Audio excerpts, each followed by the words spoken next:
Okay, what's up, everybody? Just set this little thing up right here. Right quick. And welcome back, everybody. This is the Solomon Project. It's not how much you make, it's how much you keep that counts. I'm your host, Richard Burns. That's right. And I'm going to put up a couple of fangs right here. Okay, yeah. That seems okay. So let me put up a couple of disclaimers here. This is my financial disclaimer because at some point I will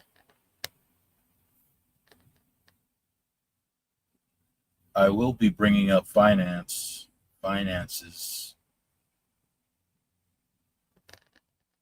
Today's subject. Not just that, but let me also throw in a disclaimer for fair use. Put it back up. Sorry about that.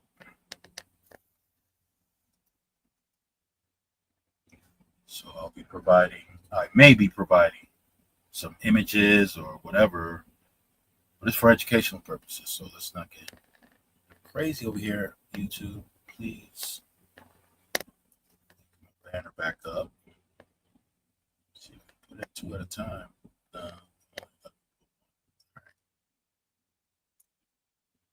It's all gravy.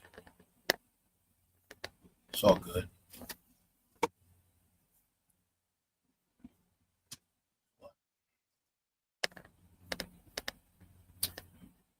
Homestead, Hook It Up Homestead made a video that caught my financial attention. Let me see if I can find Homestead's channel so I can show you guys exactly what I'm talking about. Because I don't want anybody asking, what are you talking about?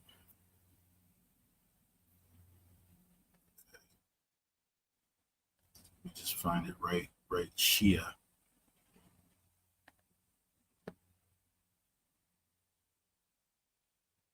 Just in case somebody asks, what are you talking about? Okay. I'll get to you right now. Right now. What kind of fruit flavor is this? That's not what I'm looking for.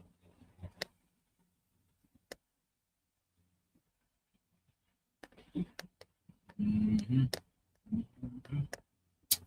me find Hook It Up Homestead right quick.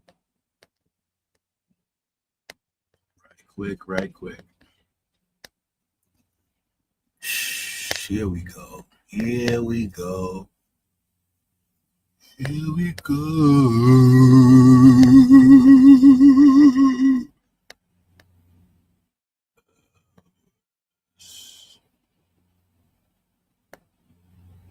No.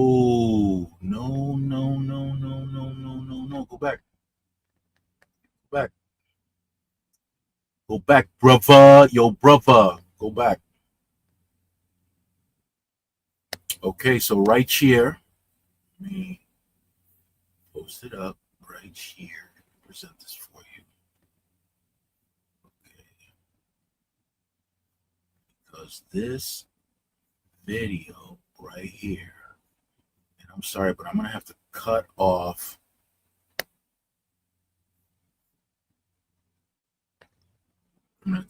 the audio.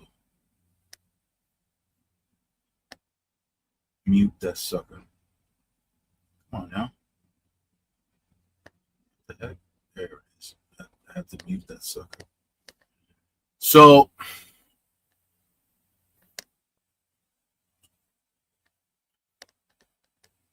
as you can see, free bait. Yup. Her and her husband caught free bait. So they don't have to go to a shop to purchase bait so that they can go fishing. And immediately my financial brain started going off. I have no idea how much it costs for the bait. And I don't recall just how much bait they actually caught. So let's just put a number up there. Let's say they caught 4 fish that they could use as bait. 14. Let's go 14. And let's just say, for the sake of this presentation, all 14 baits caught 14 fish that they can store away in their freezer or their refrigerator, whatever the case is. Imagine a family of 4, husband, wife, and 2 kids. You got 14 fish. Now, you may not eat fish every day, but let's say you eat fish once a week. This could potentially be 14 weeks of lunch, dinner. My question is, how much am I saving by not having to go to the supermarket to purchase fish when I could catch it with this bait?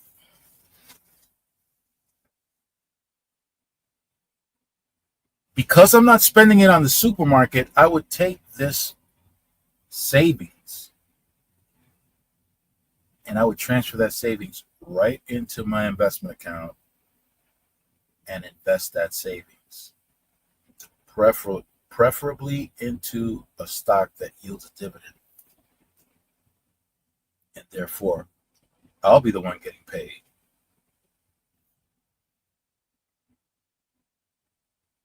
Thanks, Homestead. And by the way, sorry about that crazy comment I left. I don't know how you responded to that comment. I was trying to be funny, but maybe I wasn't all that funny. Sorry. Now, I want to go on to another subject matter.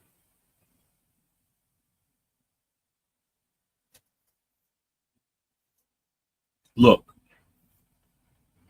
I know my 2%ers aren't going to fall for this, because my 2%ers don't lie to themselves. And they take great care into checking out whatever source of information that they're getting their information from. It has to be credible. If not, they keep searching for credible information. That's what my 2%ers do. So when my 2%ers heard the propaganda during the campaign, whereby day one, the economy was just going to improve immediately. Day one, my 2%ers said, wait a minute. Who's saying it? Yeah, that person has a history. We know their history. So when day one came, they didn't fall for it. Now, what's the importance of being able to recognize what they're dealing with? Well, politics does impact your pocket. It's a reality. Now, my 2%ers are not going to get emotional about who's saying what and what they're saying. They're not going to get emotional about it. But they are going to pay attention to it for the sole purpose of knowing what to do, if they need to do anything at all, to their portfolio or their businesses. That's the only purpose.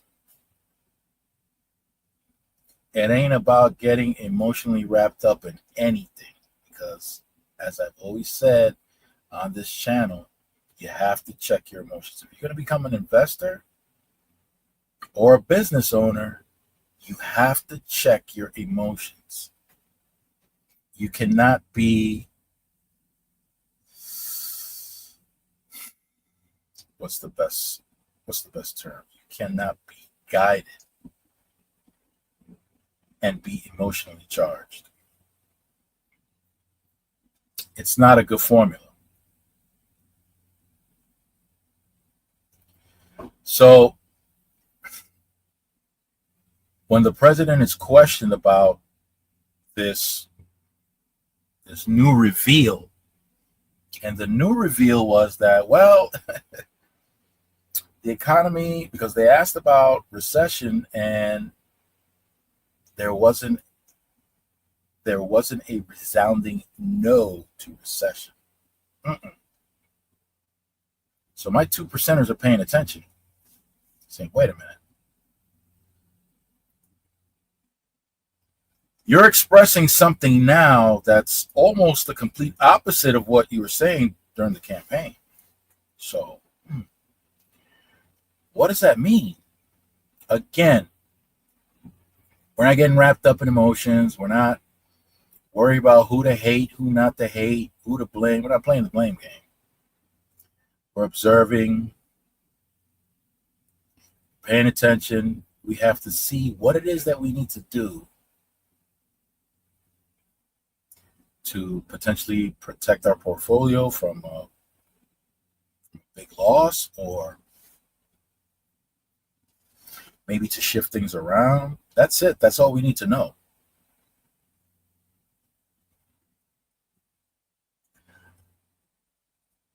This doubt about whether or not there would be a recession or not was followed through with a statement saying something along the lines of, welcome in, Brandon. Hey. So this statement was followed by something along the lines of, well, things are going to get worse before they get better. Now, listen to this, because my 2%ers aren't just going to run with a statement like that, because let me give you an example. Day one, you start here, right? Things are going to get worse before they get better, but they're not saying how much worse. So my 2%ers are locked into that. So let's just say, for the sake of this discussion, it goes down to here. This is the worst. Well, it rebounds. And when it rebounds, it goes up here. And then all of a sudden, all you keep hearing is, yeah, you see, it worked out just the way we said it was. Look how it rebounded. We said it was going to get worse before it got better. Well, look, it's better. Now, my 2%ers are going to gauge exactly what they're calling better. But it falls short of what the 2%ers are expecting. Because if you said that things are going to bounce and get better, better than when? Better than when it was at its lowest? Okay. Well, yeah, it's true. It did get better than what it was when it was at its worst. But guess what? It didn't come back to where it was from day one. So it's only like a misleading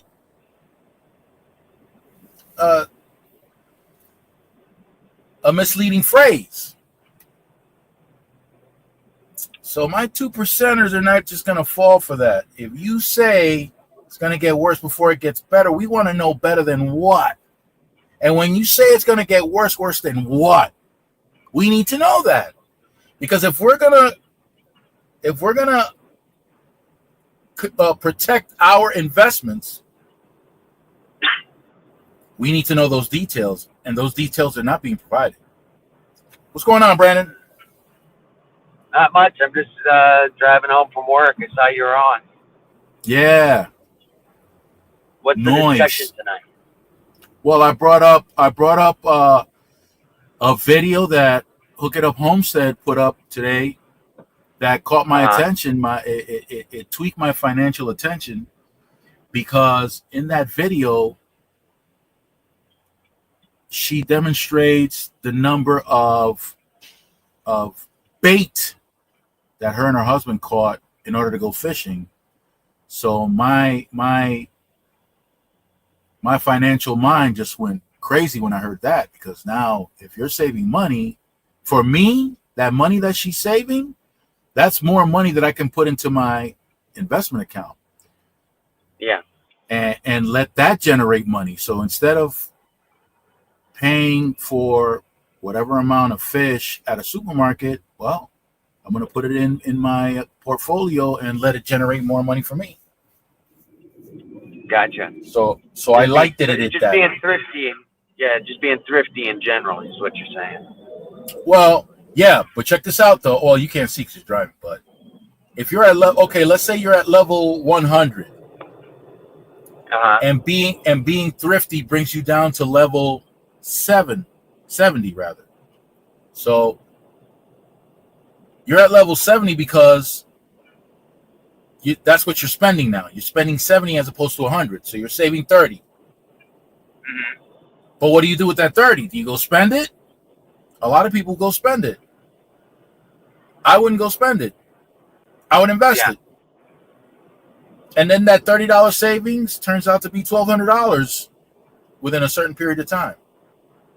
Yeah. And then if I wanted to spend, instead of spending the 30, I'd spend 60 because I got that and then some. And after that, I started talking about how you got to be careful when certain things are said, how propaganda will make you think one way or marketing will think you one way when it's probably not what you think it is, because you fill in the blanks. They tell you a story, you fill in the blanks. And a lot of times people fill in the blanks and they're wrong. They're either wrong in one direction or another, but they're just wrong, period. And the next thing I was going to go into was how some states are already chipping away at or eliminating child labor laws. Yes, Florida's doing that right now. They're trying to. Let me read this off to you so that you can hear this, okay? So this is from Time Magazine. Child labor protections in America are being challenged at the state level and, in some cases, reversed in ways we haven't seen in decades. In 2022 and 2023, Arkansas, Iowa, New Hampshire, I'm surprised about that, and New Jersey, I'm surprised about that too, passed laws weakening protections for child workers. At least 8 other states are considering similar laws. Most recently, Missouri is considering a bill to loosen restrictions for kids ages 14 and 15, and the Alabama Policy Institute is pushing for undoing child labor laws as a solution to Alabama's labor shortages. Now, I don't know how many people. Where'd you go, Brandon? I don't know how many people. I don't know if you got to hear that, Brandon, but I don't know how many people. I got to hear most of it. Yeah. Okay. So I don't know how many people. I don't know what their reactions are when I read what I read. I don't think I didn't present it. So let me just put it up there so you can see it. So you can see what I read. So to me, that's insane. Right. So I don't know what kind of reaction people have when they listen to me read this stuff or when they read it themselves. I don't know what kind of reaction they get, because I think the vast majority of people that will come to this channel will not have an understanding or a connection to what caused child labor laws to come into play anyway, and what kind of conditions children were working under and how Yeah, horrific they I were. believe it was back in the industrial Right era, during the Industrial Revolution, revolution. children were Yeah, being used in factories yeah, and and these children were they were dying. It was. they were being unalived. They were losing Oh, sorry. limbs. So their futures were being destroyed. Absolutely destroyed. Yeah. But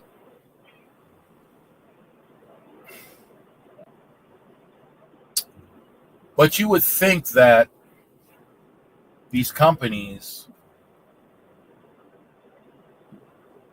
would be more compassionate, right? It's like in this country, nobody ever puts uh,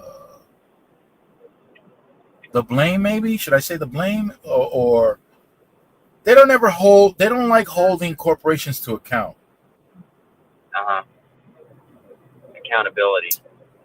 The accountability is key, but so many I see it too often. I see people getting wrapped up in propaganda, and they're Oh, easily distracted and swayed from putting the accountability where I think it belongs. And that's why sometimes I defend government sometimes, because without government, and this is where the people have to come in, because it is through their votes that government is encouraged to do something about something like child labor, for example. yeah. That has changed since 2014, but I'll get into that in a second. So you got these children now. Don't think for one second that the owners of these corporations, the owners of these businesses, don't think for one second they don't know what's going on.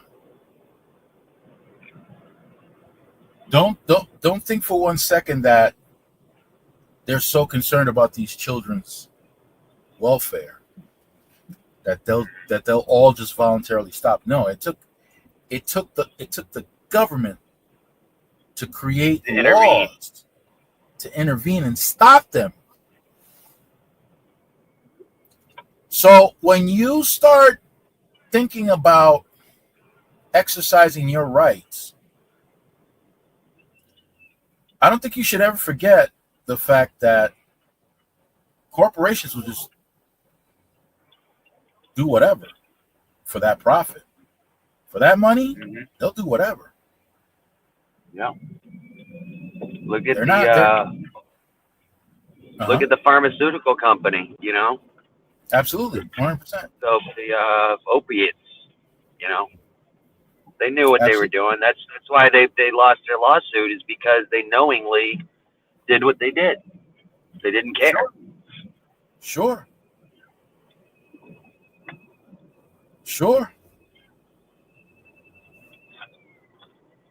That was So just look one at that. example.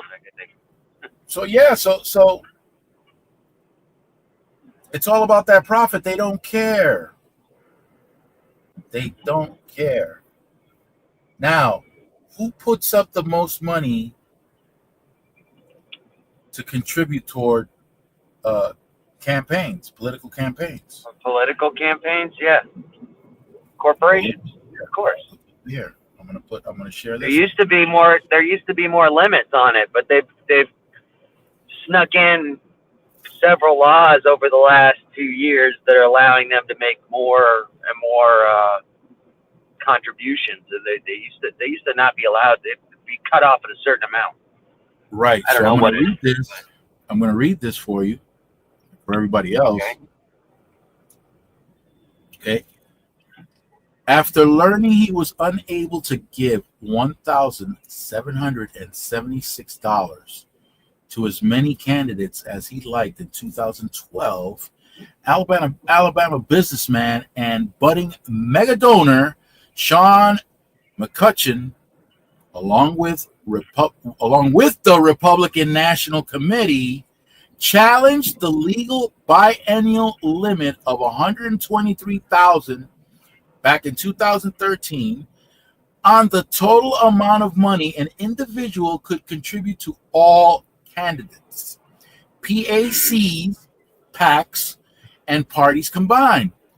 His case was argued before the Supreme Court in October 2013 after failing in lower court. So it went from the lower court, they brought it up to this is what having money can do.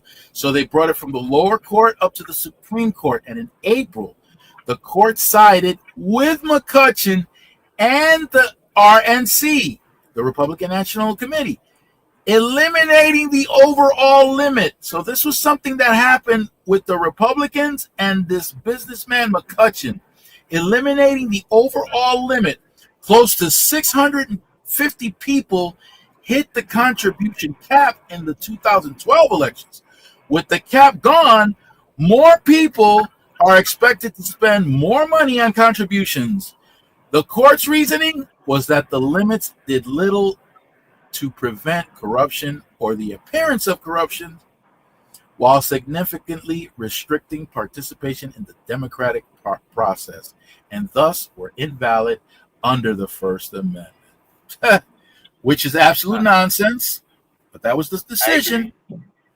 Absolute nonsense, because honestly, let's think about this for just a hot second. If a politician, all politicians, they need money to run a campaign. Campaign running is not free. Okay? You got to consider the traveling. You got to consider paying off staff. You got to consider a lot of things. And each and every one of those things costs money. And it's not a small amount of money either. The team that you have to gather information about the demographic that's supposed to be that you want to vote for you. None of that is free. It takes, I think the presidential campaign this year cost a minimum of $1 billion. Minimum. Hey, Professor. Hey, Professor. Hey, Professor. Hey, I decided to make soap tomorrow, so I can talk. Oh, okay. Yeah. That's cool. Well, I'm at the tail end of this little political thing. Okay. It's not all that bad. It's not bad. Okay. So imagine what can now, knowing that if you're running for office, you're going to need money, and you're going to want to outfund your competitor. So there's competition going on as to who can get as much funding as possible. So now you got one community with working class people and middle class people, right? So what can they contribute, as opposed to a group of people of the upper class that have a minimum net of 400 million. Who's going to be able to contribute more? And who's the politician going to want to appease more? The ones that contribute more or the ones that contribute less? So there used to be a cap as to how much you used to be able to contribute. But as I just finished reading back in 2013, 2014, that cap was eliminated. So who's going to have the loudest voices? The people with the deepest pockets. There it is, Professor. I just entered the political. Yep. Well, yeah, I also, Professor, I don't know if you saw it from the beginning, but I brought up something that Homestead put in her video today. Did you get to see it?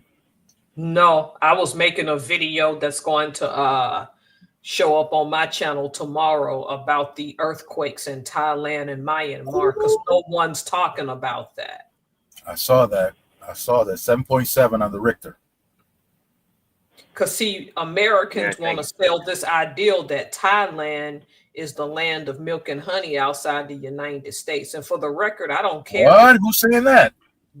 Lots of people feel that Thailand is the best country for American expats to go to. Passport Bros? The problem is that if you go to a country and that's not your country of origin, when these disasters happen, have you already built a community there that can help you if you lose everything? Well, let me ask you, are you referring to the Passport Bros? No, I'm referring to any expats. There's okay. people of different races in the United States that are making videos. If you want to be safe, get out of the United States now. The way the world is going, no country's going to be safe. That's the I myth. said that before. You know what? I got into an argument with somebody about that. An argument, a heated one. A heated argument. A heated argument. I said, listen, man, there's nowhere to go. No, You don't understand. There's nowhere to go. You cannot go if you're an American, you cannot go anywhere. Yep. It all. Not only that, if you think that you're going to move to another part of the world and not have to pay taxes because you're living somewhere else, you are seriously wrong about that. Yes, the United States. I can prove this. When I was a sailor and you made money overseas from going on cruise, the United States was still taxing me despite the fact that for that 6 months I wasn't in the country. Oh, yeah. They will tax you in a minute, and you try to tell these people this and they don't get it. If you don't rescind your citizenship, they're going to tax you, even if you're in Thailand. And so I believe even if you do rescind your citizenship, that's right. Like even if you do, it's still 6 months. You still have to pay taxes to the American government. In some case, you got to continue paying taxes. They don't want to hear it. You can rescind whatever you want. If you were an American citizen, it's a wrap. You got to pay taxes for the rest of your life, wherever you are. We even have our Olympic athletes. They have to pay taxes for each tier of the darn medals that they receive. We're one of the few countries that do that. Most other Western countries let you keep that money 100%. The United States will not let you. That money that you earn on those medals at the Olympics and at world competitions is taxed. This country taxes you out of the behind. But what I'm saying is, while America is not perfect, people are moving to Thailand from this country in large numbers, not taking into account the constraints you're going to have because you're not a born and raised citizen. Look what happened. My uncle moved over. Oh, sorry. Go ahead. I was just going to say my uncle moved over there probably about 20 years ago. He's been there since. Remember when those in Iceland, when those volcanoes went off and it took out some villages, there were American expats there. And before that, making videos, Iceland's better than America, la, la, la. How do you feel now that you don't have a house? And what can you come back to? I'm not, again, I believe if you want to leave this country, I'm all for that. Just know that you still gonna get taxed and that the United States don't let you just walk away that easily. Mm-hmm. You guys never watch game shows? And I'm sorry to take it's a slight tangent from what we're talking about, but did you guys ever enjoy game shows? In the 80s, when I was a little girl, I used to like Wheel of Fortune. Okay. Brandon? Pat Sajak. Okay. So this is so clever. This is so clever. Maybe you get on a game show and you can't afford a brand new car. But that's what. Oh, I know where you're going with this. You know where I'm going with this? Yep, but go with it anyway. Go with it anyway, because I know what's coming.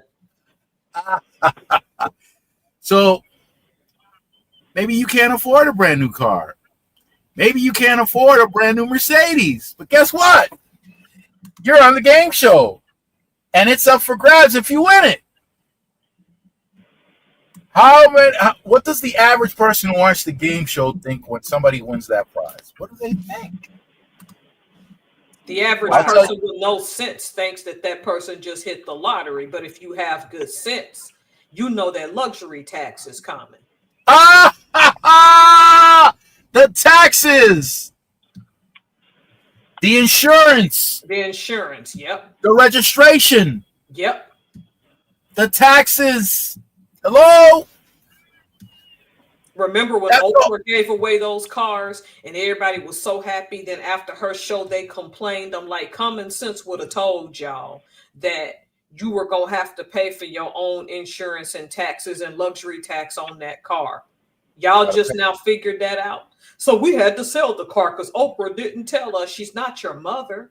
I mean, you could have said no thank you and walked away. Could have. I personally, knowing what I know, would not have taken the car. That's just me. Right. But see, you're on a different wavelength. That is a depreciating asset the second you drive off. Oh, see, why did you say that? Why did you say that, Professor? You see, Because you're killing the 98%. You're killing them. You're killing them. Because you are speaking in terms that 98% of the population has no concept.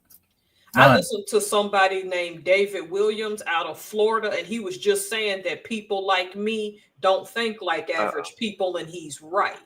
It's the truth. Because I'm gonna go.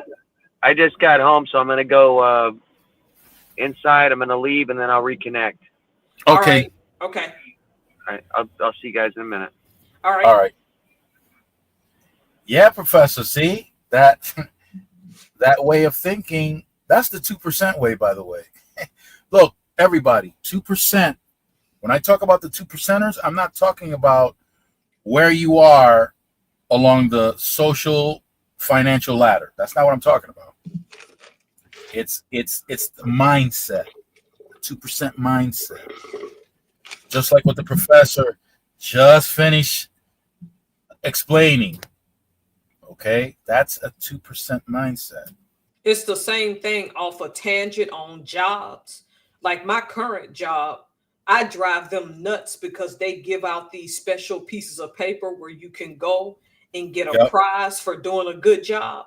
I took them up on that offer once, and I don't anymore because I know they're just trying to pacify you to keep your talent in that talent pool rather than that's the attaboy. Yep. That's the attaboy. And when you try to break from that matrix, they don't take it well. Like, for example, I told my supervisor last week because my job requires us to tell him that I'm starting a soap business, crickets. He said nothing.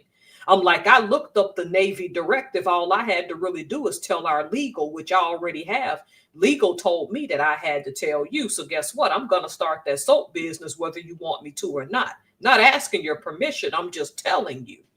And not answering my email don't change anything. And if anything, you're a new supervisor. Trump can still get rid of you. And with the quickness. With a quickness. So why would I care? You literally just got here between November to January, I believe it was. Come on, dude. Yep. You're probably still on probation. So that's the thing, that 98% are like sheep. That's why I told you I'm reading this book by this guy from Great Britain called Surrounded by Morons. Man. When I said that, me and Brandon had a disagreement. That's why I was glad he left for a second. I really think some people choose to be stupid. Because so long as you sit back and let someone else do something for you, you don't have to do for yourself. And then you can play victim for the rest of your life. In the meantime, it's going to keep you broke. But you can sit there and say, oh, my childhood was bad. Oh, my boss is mean. Your childhood was bad, get therapy. You don't like your boss, get another job or start a business. Pick Bounce. your poison. Bounce. Of course, be out. You What know the hell? there are people right now at the Waffle House, and you've heard of that. Those are all over the South. You won't really find them anywhere else. Right now, they're trying to sue Waffle House. I mean, they're the Waffle House employees. Some are protesting because they want $25 an hour. Yeah. Okay. For That's not what corporations want. see that, and that's not a highly skilled job that commands $25 an hour. Y'all keep this up. They're gonna do like other restaurants, put a kiosk in there and have a very few humans making that money, and then the rest of you are gonna be out of luck. Instead of going to get some kind of skills, well, I ain't got the money, you being judgmental and la la la. Have you ever thought to Google if there were some low-cost classes in your area? There's ways around this stuff. Y'all are still out here crying about what somebody did not give you. You better participate in some kind of community. Like I've been saying, and I said, that's okay. 2030 gonna hit, and it's gonna hit you. And I wanted to talk to you because I'm starting to see another sign in your industry. You know what a Kenworth truck is, right? Absolutely. Tell me why 2026 they're about to stop making those trucks. Well, if they do, no, it's in the news. Kenworth is not going to be making a new line of trucks past 2026. What was their reasoning? Did they say something about? I don't like them anyway. Oh, okay. Then you're fine then. But the diehards are having a fit about it. Something about because that's one of those brands. That's one of those brands. That and Peterbilt. Ah. Oh.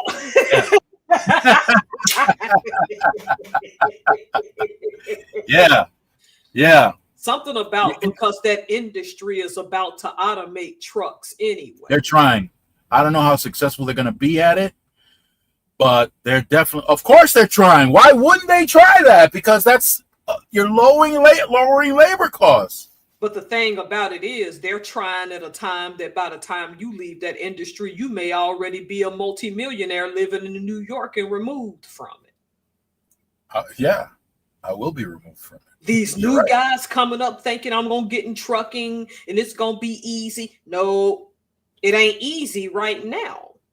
Now they're trying to automate.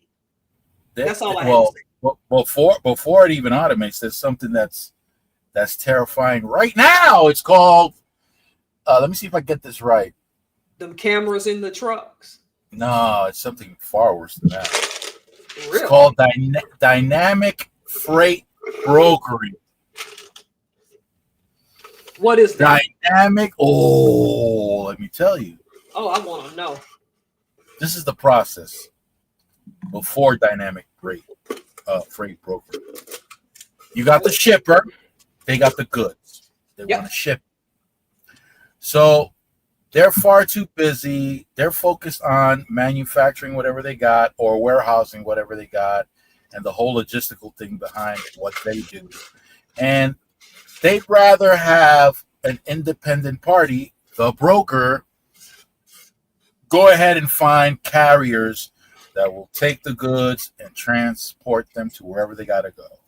Right. So they put this on a broker. Now, the convenience of having a broker is that the broker has a laundry list of carriers that can reach out to the broker looking for loads that they can transport. Perfect. So the broker is the one that's handling all the picking and choosing of whoever carrier, when they're going to pick it up, what kind of stuff. Hey, Aiden, how's it going, man? Hi, Aiden. Everything's cool. So now you have the broker who has a tremendous reach over a large number of carriers that can take care of the job, so they can find a carrier quick, fast, and in a hurry, right? Okay, cool. So then you got the carrier. Then you have the carrier that has to shut off the notification on this thing so they won't make all that noise.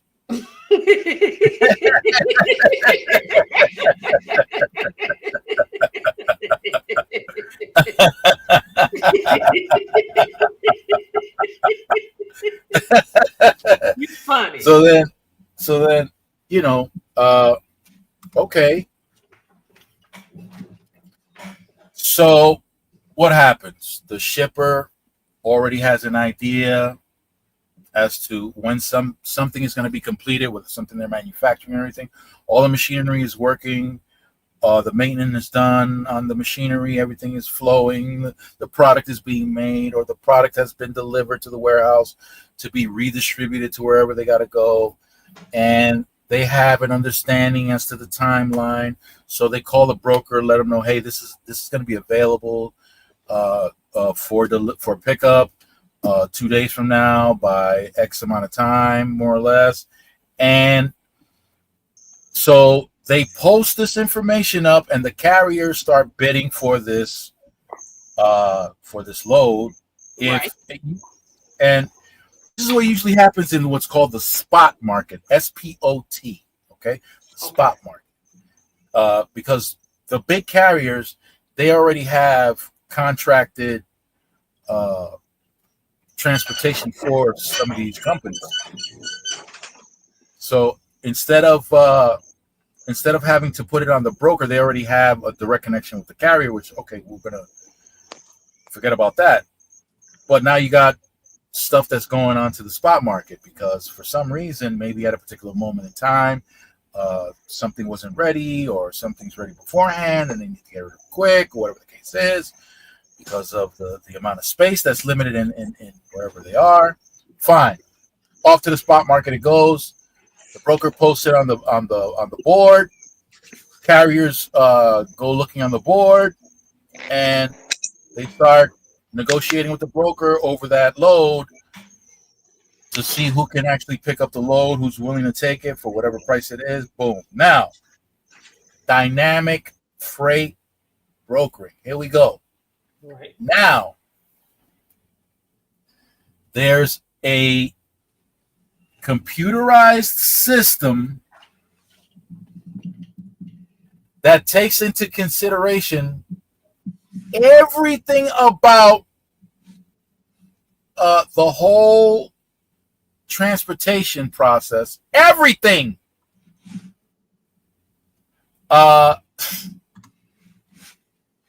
Things that you wouldn't even consider, this thing is taken into consideration. And instead of negotiating with the broker over a price, the dynamic freight brokering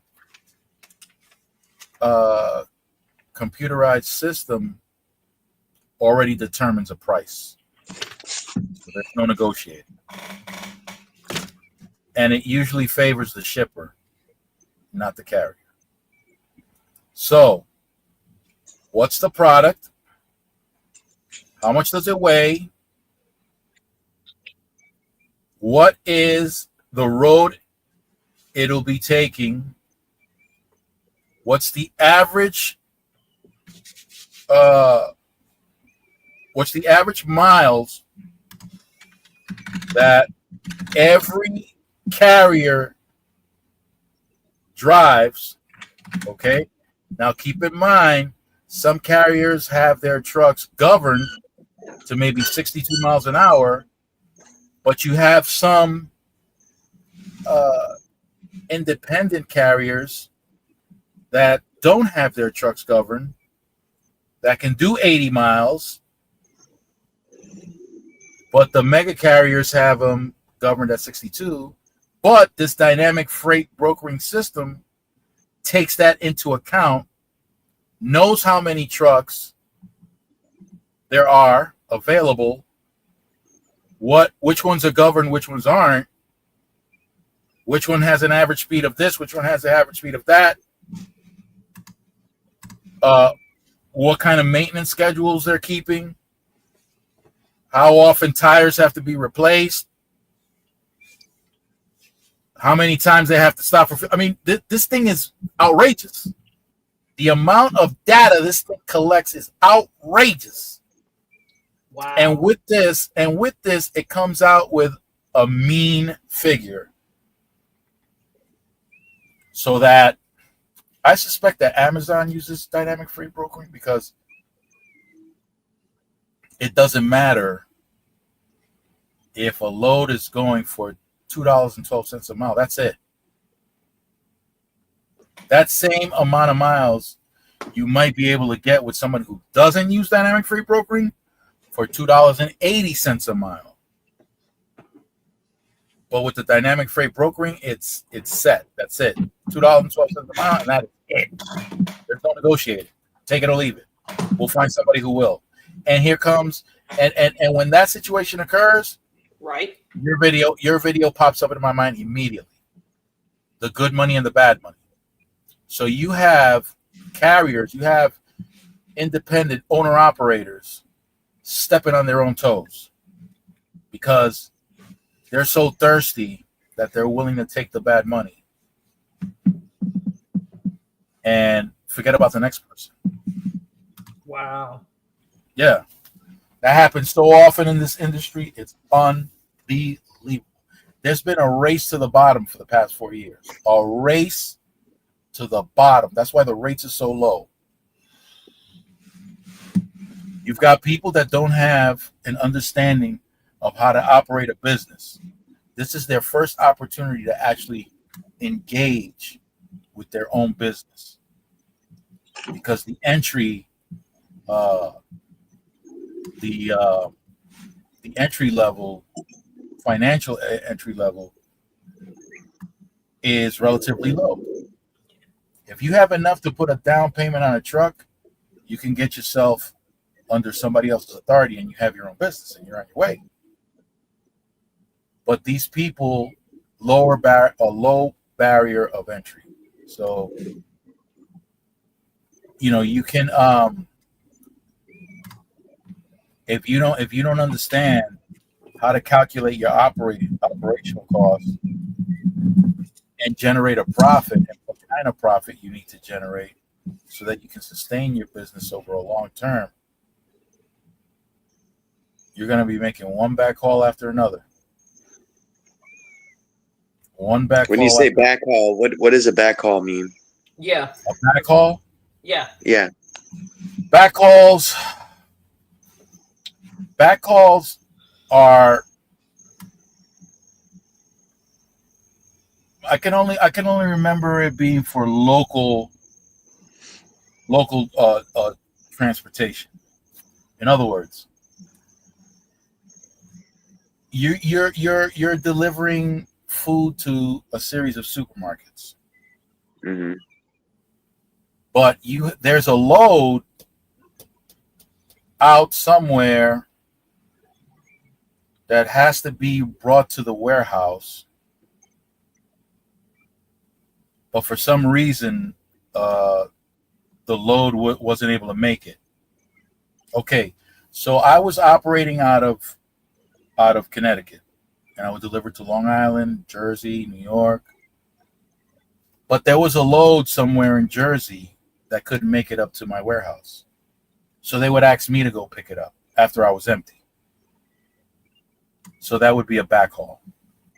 Okay. Instead of going back to my warehouse after I'm done with the delivery, they asked me to go pick up that load. Mm-hmm. It could be a Do you relay. get compensated for that? No. Oh, hell no. My It's- bad. it- I didn't mean to curse. Yeah. No. No, that's fine. I think no, with YouTube, it's after a certain amount of time you're allowed to curse, and we passed that. So yeah. Yeah. So no, you still get paid because if you're getting paid by the miles, well, those are extra miles that you have to run to pick it up. So yeah, so you get compensated in that way. Or if you're getting paid by the hour, yeah, it's going to take you longer to get it, and then yeah. So that's the compensation. It's not like, oh, this is a separate load, so we're going to give you a separate package for this. No, it's all part of your job, so it's included.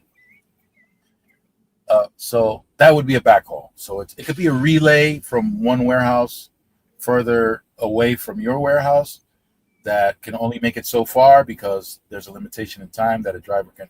So let's say we got a driver coming out of Baltimore Right. they have a limited amount of time, and they can and it has to go up to Connecticut, but it can't make it to Connecticut because this driver only has enough hours to get it up to Jersey.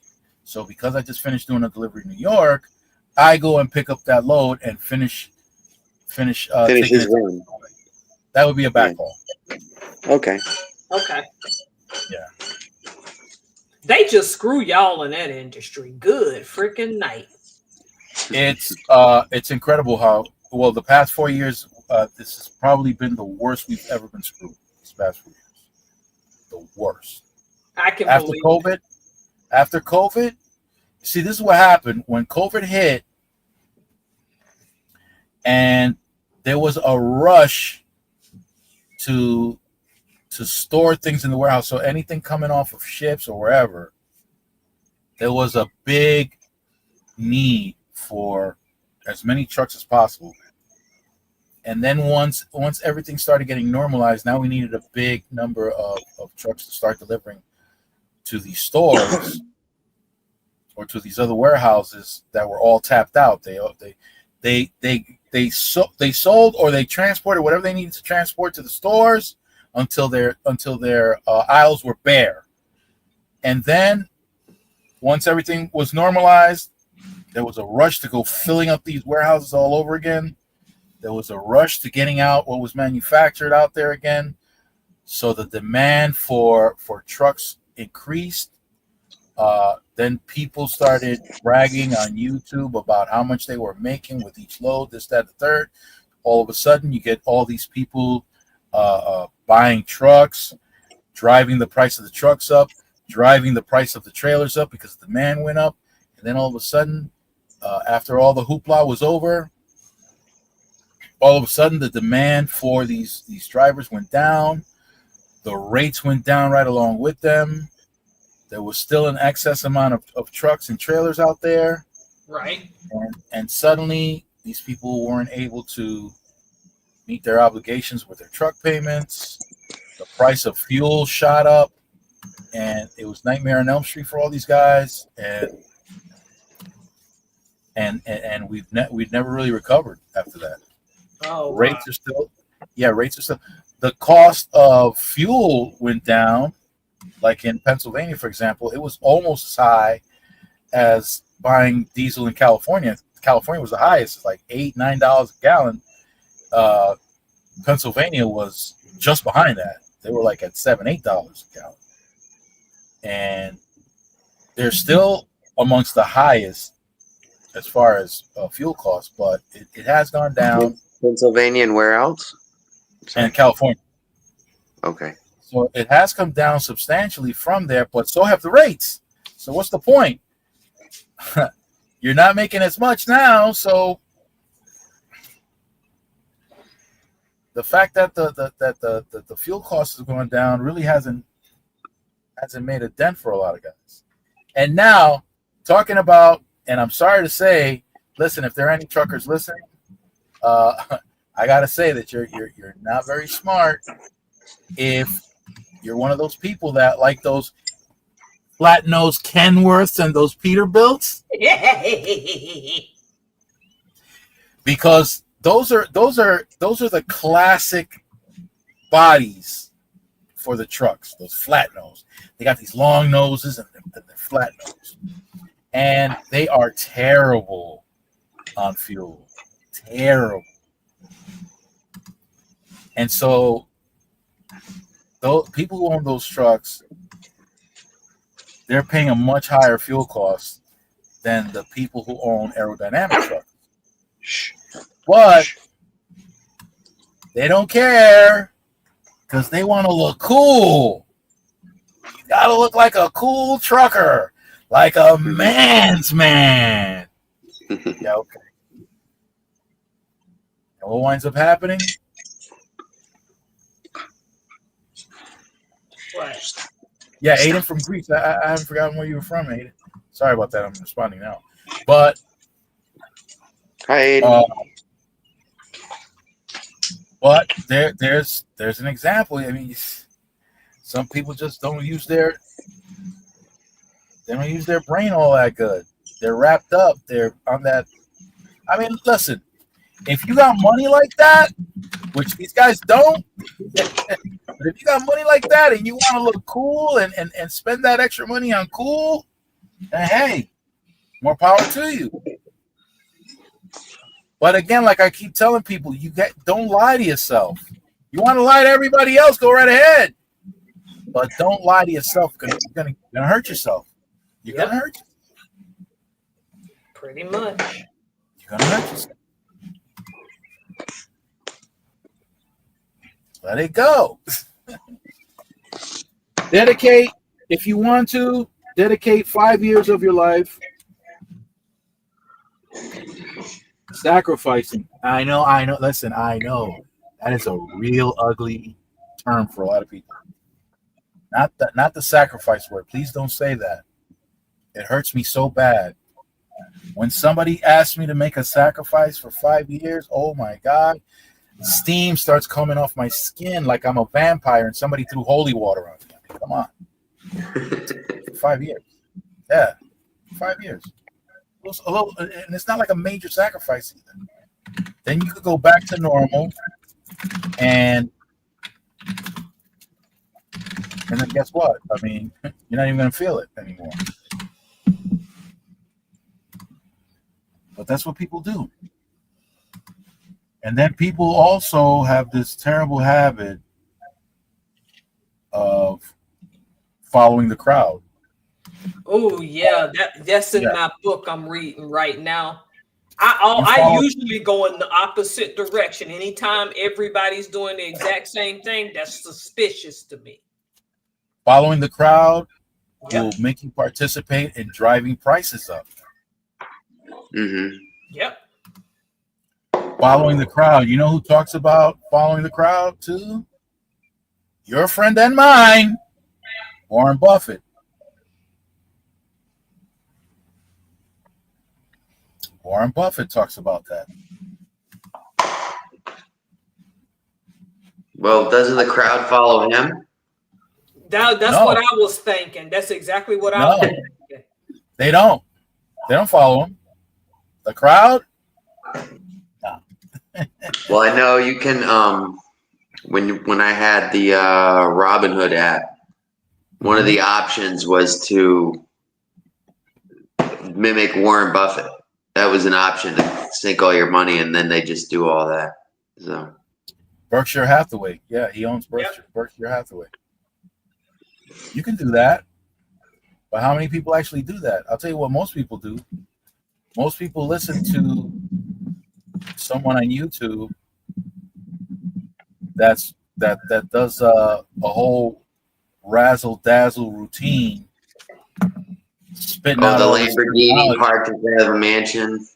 Yep, spitting out all this terminology, mesmerizing people. Like, wow, this guy really knows this stuff. Yeah, but I can teach you, and I have a course. Yeah, listen, I've seen those. Yeah. Sometimes having courses isn't a bad thing, because I was telling you about Diamond Dave, and he has courses. But anytime they lead with these big cars and big houses and talk about courses, most of the time you're going to find out they're frauds. Where's Warren Buffett's course? He don't put one out. You don't see Carl Icahn with a course. You don't see any of these. I get what you're saying. You're 100% right. Me personally, I would never sell soap making courses. It's just not something I would do. I'm going to teach you how to do it, because I'm going to tell you why. Most people will sit on their butt and never learn it anyway. Most 98% will. There we go. 98.2. When you give it to them, everybody, why are you giving that for free? You can charge them, because my soap ain't going to be free. That's why. So somebody's still going to get charged. Yeah. Then go ahead and charge. And it was like, yeah. Were you laughing? It's true. No, I'm laughing because once they're done saying that very person that said that, you go tell, okay, so look, why don't you take the course? It's X amount. Oh, I'm busy. Oh, what happened? You're telling me to charge, and then when I charge you, no, it's you're not doing it. You remember that young woman in Texas, because I'm going to be writing a book about these YouTube scams. Oh, that book is coming. I'm already got the outline, everything. Mm. The young lady in Texas that was a big influencer in the early 2020s on YouTube. I think right before or around the pandemic is when she got in trouble with Texas because she was selling people courses on how to get in shape, selling them supplements that she made up that were not FDA approved. So you know where we're going with that. Then she was selling them meal plans. Come to find out, she was keeping people's money, and half the time wasn't giving them, more than half the time would not give them the meal plan for weight loss, and wasn't fulfilling the courses. You can't believe everything people on YouTube tell you. Notice how you teach us trade. You know why I like you? Because you're not trying Because I'm good looking. Well, that, and because that goes without saying. Without saying. And that's because you're not trying to hoodwink us. Just like now, Brandon cooked a meal at his house the other day. He gives tips, but it's not like, oh, if you buy this course, I'll teach you how to do this. No. People, Professor, I'm gonna have to break your heart. Uh-oh. Yep, I'm gonna have to break your heart. Here we go. You ready? Yeah, I'm ready. So I already created a course. Oh God. Yeah. Good God. I created. Yeah, and I'm gonna be selling it. It's a course on how not to buy courses.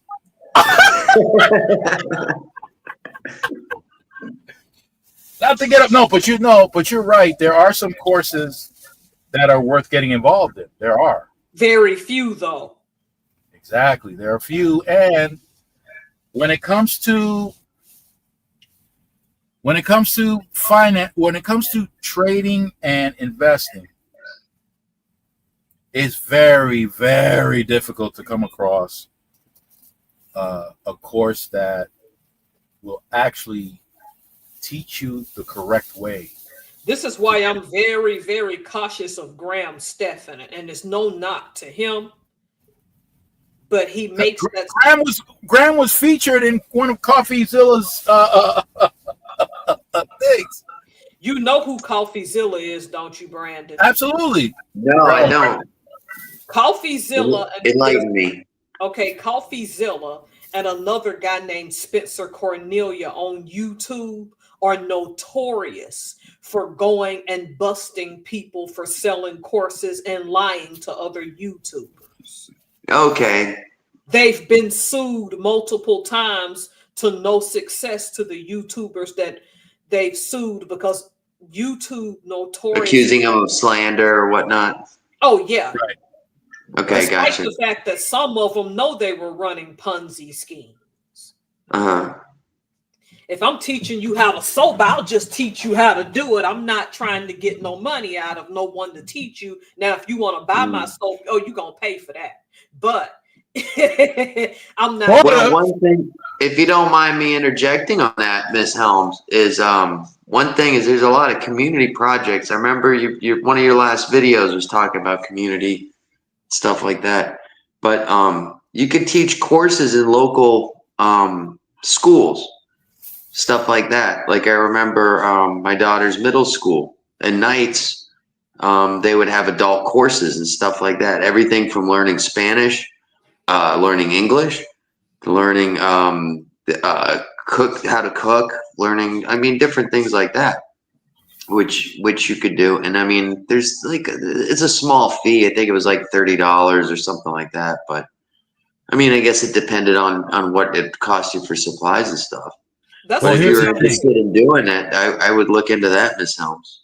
That's a good idea. I've considered that. I'll do it locally, but I'm not getting on this internet trying to hustle people and tell them. Well, here's the thing.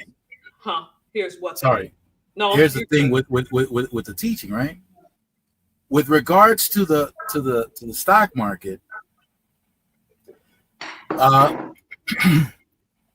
it taps into a weakness, and it gives people a false sense of hope, maybe. Yes. Yes, it does. And people feed off of that viciously. Listen, I can teach you how to trade options. However, you're not going to get the same results that I'm going to get, even if you do shadow me and trade the same things I trade. You will not get the same results. Mm-hmm. So here's the thing, you know, if you were to actually see my trades, you might get hyped up. You might say, damn, I want to do that. But I know that the results aren't going to be the same. And I know that there's one thing that's going to occur, which almost always happens, is that greed's going to set in. Oh, And it's yes. an emotion. Yep. And once the emotion gets set in, you might go off into a tangent. You might go off into a tangent and do some old wild stuff. You're going to take on more risk than you should. So I can, you know, if I wanted to, I can leave that little detail out and sell the course. Yeah, no, this is great. This is great. If I can do it, but that's not the case. But there are people who are selling courses that don't tell you those very important details. For example, when you trade options, Right. you might have a winning streak. You might trade. You might have 6 trades, and all 6 trades work in your favor and are successful. But that one trade that you're not successful at will destroy all the earnings you made on the previous 6. They don't tell you Yep. that. Very They don't true. warn you about that. That's true. It's like playing poker, you know? Same thing. Oh, not exactly, because No, I meant like you can win 20 hands, and one hand that you make a big mistake on, you lose Right. everything that you won from those other hands, you know? right. And so when That's it the comes to analogy I trading, was getting at. yeah, when it comes to trading and investing, there's something very important called risk management. And sometimes you got to learn that the hard way. Mm-hmm. But they don't tell you that sometimes. They might tell you that after you commit to a certain block of instructions. Mm-hmm. By that time, what the hell? And those courses aren't cheap either.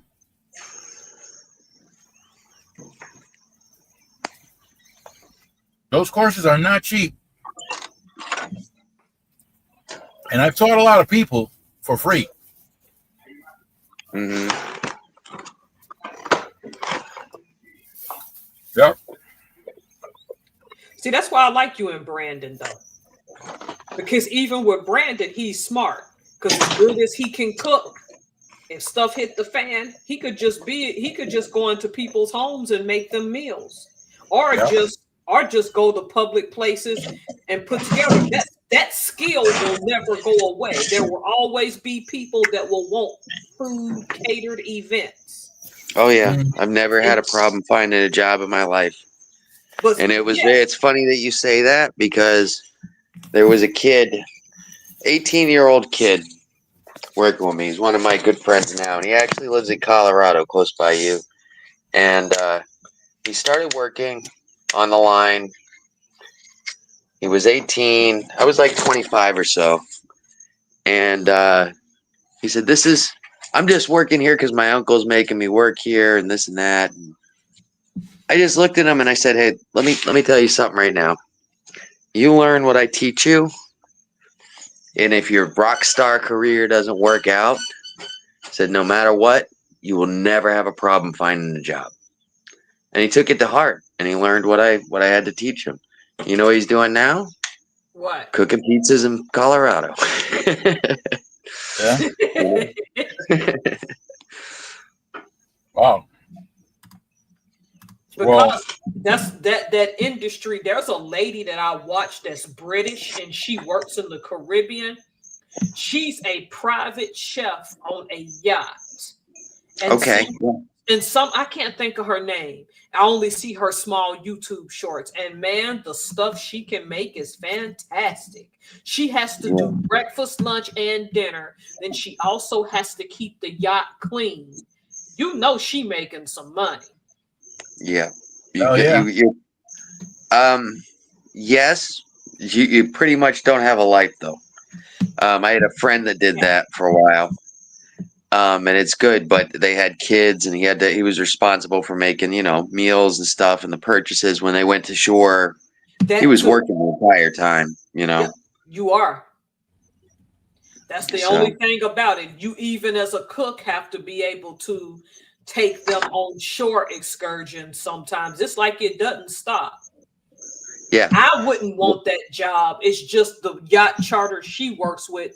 She's fortunate, and sometimes she gets a few days off so she can enjoy a day or two on the island, then go back to the next charter. It is a sucky life, but at the same time, in the economy we're in, If you're young, yeah, especially her being from Great Britain, their economy isn't doing so well right now. So at under age of 30, with her and her young husband from Britain, I can't say I blame them, given Great Britain's economy right now.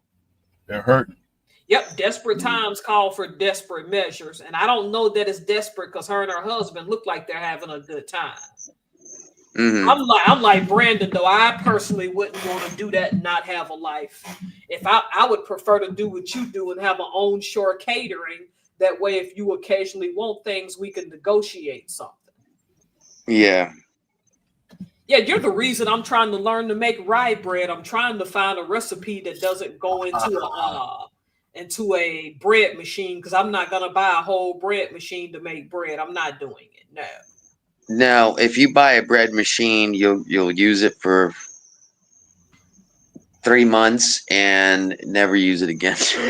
That's pretty the much. problem. Yeah, and it's too expensive for that. It's expensive, exactly. You could do the same thing with a KitchenAid, or a multi-purpose tool. Yep. And that's you what you would. gotta hand it. You gotta hand it to those bakers, man. They make a lot of dough. They sure Oh yeah, do. they do. They do, but they. Wow, that was a joke. Nobody laughed, huh? Okay. Sure did. Ta-da. Because I thought you were being literal. I didn't. Oh, they make a lot of dough. Oh No, I got it. It was. I didn't get it. Yeah. I didn't. That went way over my head. I'm like, of course they make a lot of dough. They're bakers. It went way over my head. But the point is that Brandon has a recession-proof job, and you being in Palm Beach, it's a lot of people with a lot of money. They're gonna want catered events. It just is what it is at the end of the day. You're in a good position. When COVID hit, I had just started my catering company, so to speak. I was trying to start my own catering company. And I didn't. I was fortunate because they locked the planes down and everything, and a lot of the members that were here, a lot of the rich Palm Beachers, weren't able to get on a plane and go to France for the summer like they usually do. Oh. They were stuck here. They had no idea how to feed themselves because the restaurants were shut down. Everything was, and I'm like, I quickly switched my catering into Meals on Wheels, and I deliver. I was making different reheatable dinners for them. See? Wow. That's the most recession-proof job because you can go bring them things. That's why I don't make fun of cooks. I'm like, y'all don't understand people who can cook like that for real. If they're living in the right area, when a recession comes in, those people gonna make their money. So when I found out, I made enough to get by. Oh, go ahead. I'm sorry. I didn't mean to interrupt you. When I found out that you lived in Palm Beach and you can cook, I'm like, shoot, I bet Brandon got some seasons where he making bank. I do good, but it's the thing is it's up and down. Sometimes I do better than others, But that's business, though. That's just I did better during the COVID than 90% of the people I know did. Yep. There's gonna be and that's even talking landlords. I mean, everybody just stopped paying their rent. That's I know a guy that was, but still had to. He had to pay the mortgage on the properties. You know. Oh, And yeah, that was a one of tremendous his- issue. Yeah, one of his clients was a nurse that was still working not only full time but overtime, making bank. And she says, "It's COVID. I don't have to pay rent." that's And I was like, I remember I that. was, wow. And then when all those people got evicted, oh my God, you're being cruel. And my thing was, I gave advice, I believe, on some video. If this is happening to you, even if you can't pay the whole thing, please get a money order, something that can be traced, and work with your landlord. It's better to give them a little bit of something than nothing, because those evictions were coming. I knew it was coming. Oh yeah. And people just didn't listen. And now with this squatter stuff, states are starting to change their squatter laws, and it's becoming easier to evict you now. Big time. These people don't care about you going homeless. How you gonna be a nurse making what you? Oh, it's COVID. No, you need the COVID pay, because you're gonna have to back pay all that money. Yeah. So the way the laws were when I was a landlord, this is how it went down. When was this? What year? From 2000 to 2011. Ooh, New York got some crazy laws, so I'm ready to hear what you got to say. New York, Ready for this? Yeah, Me too. Yeah. So if you have a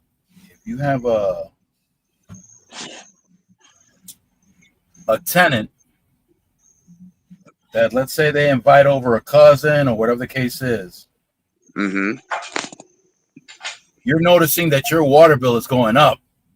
And that's because there's more consumption in that apartment, because now they have their cousin living there. They're not telling you that they're living there, but they're there. So when you confront them and ask them, hey, what's going on? How long has this person been here? Oh, that's none of your business. And they slam the door in your face. Yeah. Okay, it's time to go to court. It's time to go through an eviction process. They come through and they have a series of letters that person has been receiving at that address. Well, guess what? They're a resident. They're a resident. Now you got to go through this whole process to get them out. I had this couple, Section 8. Now, I know their circumstance. Yeah, you ready? Yeah, you ready? Yep, I'm ready for that. Oh, Lord. Yeah, Lord have mercy is right. Check this out. So they're occupying an apartment that I have. Right. And this is where they say do not rent to family or friends. They're family to a friend. They asked me. He's telling me, listen, my wife is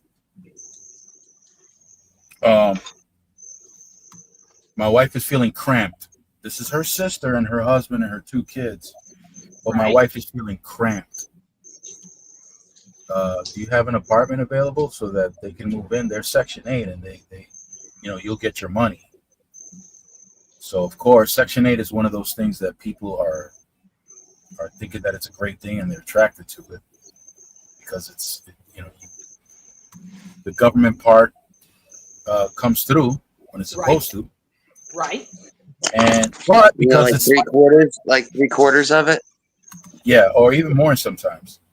So here we go. I'm trying to get them the full package deal because this is my friend and this is his family. All right, cool. She's not legally married to this guy.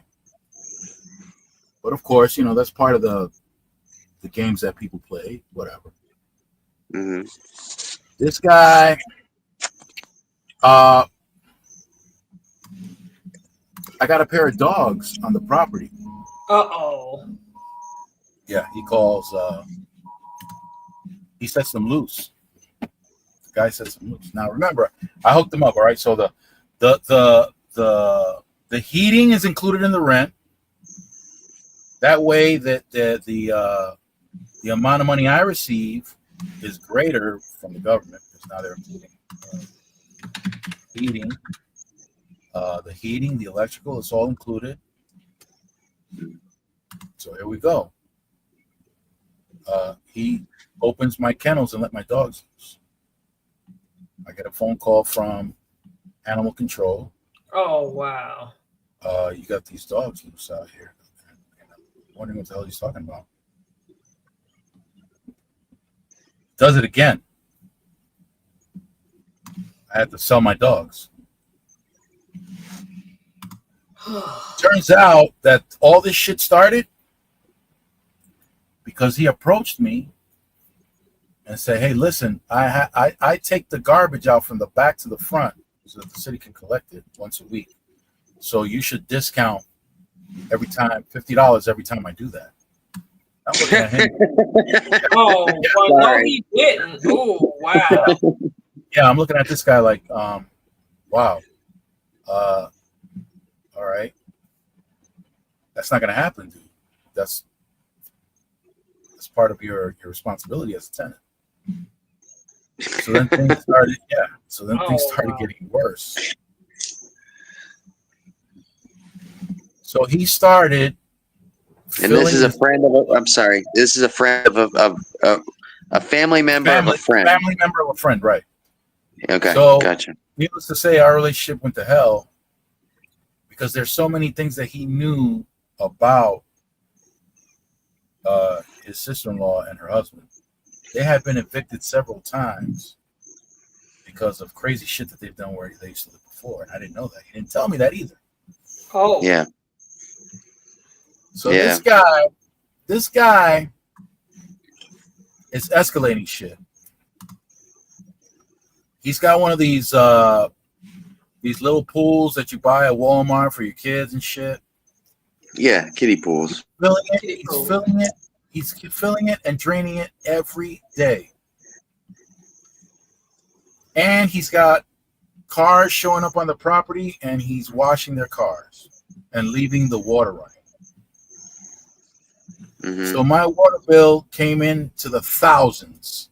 Oh, Wow. Oh no, boo boo. One bill alone was like $18,000. One bill. Oh, ain't nobody got time for no.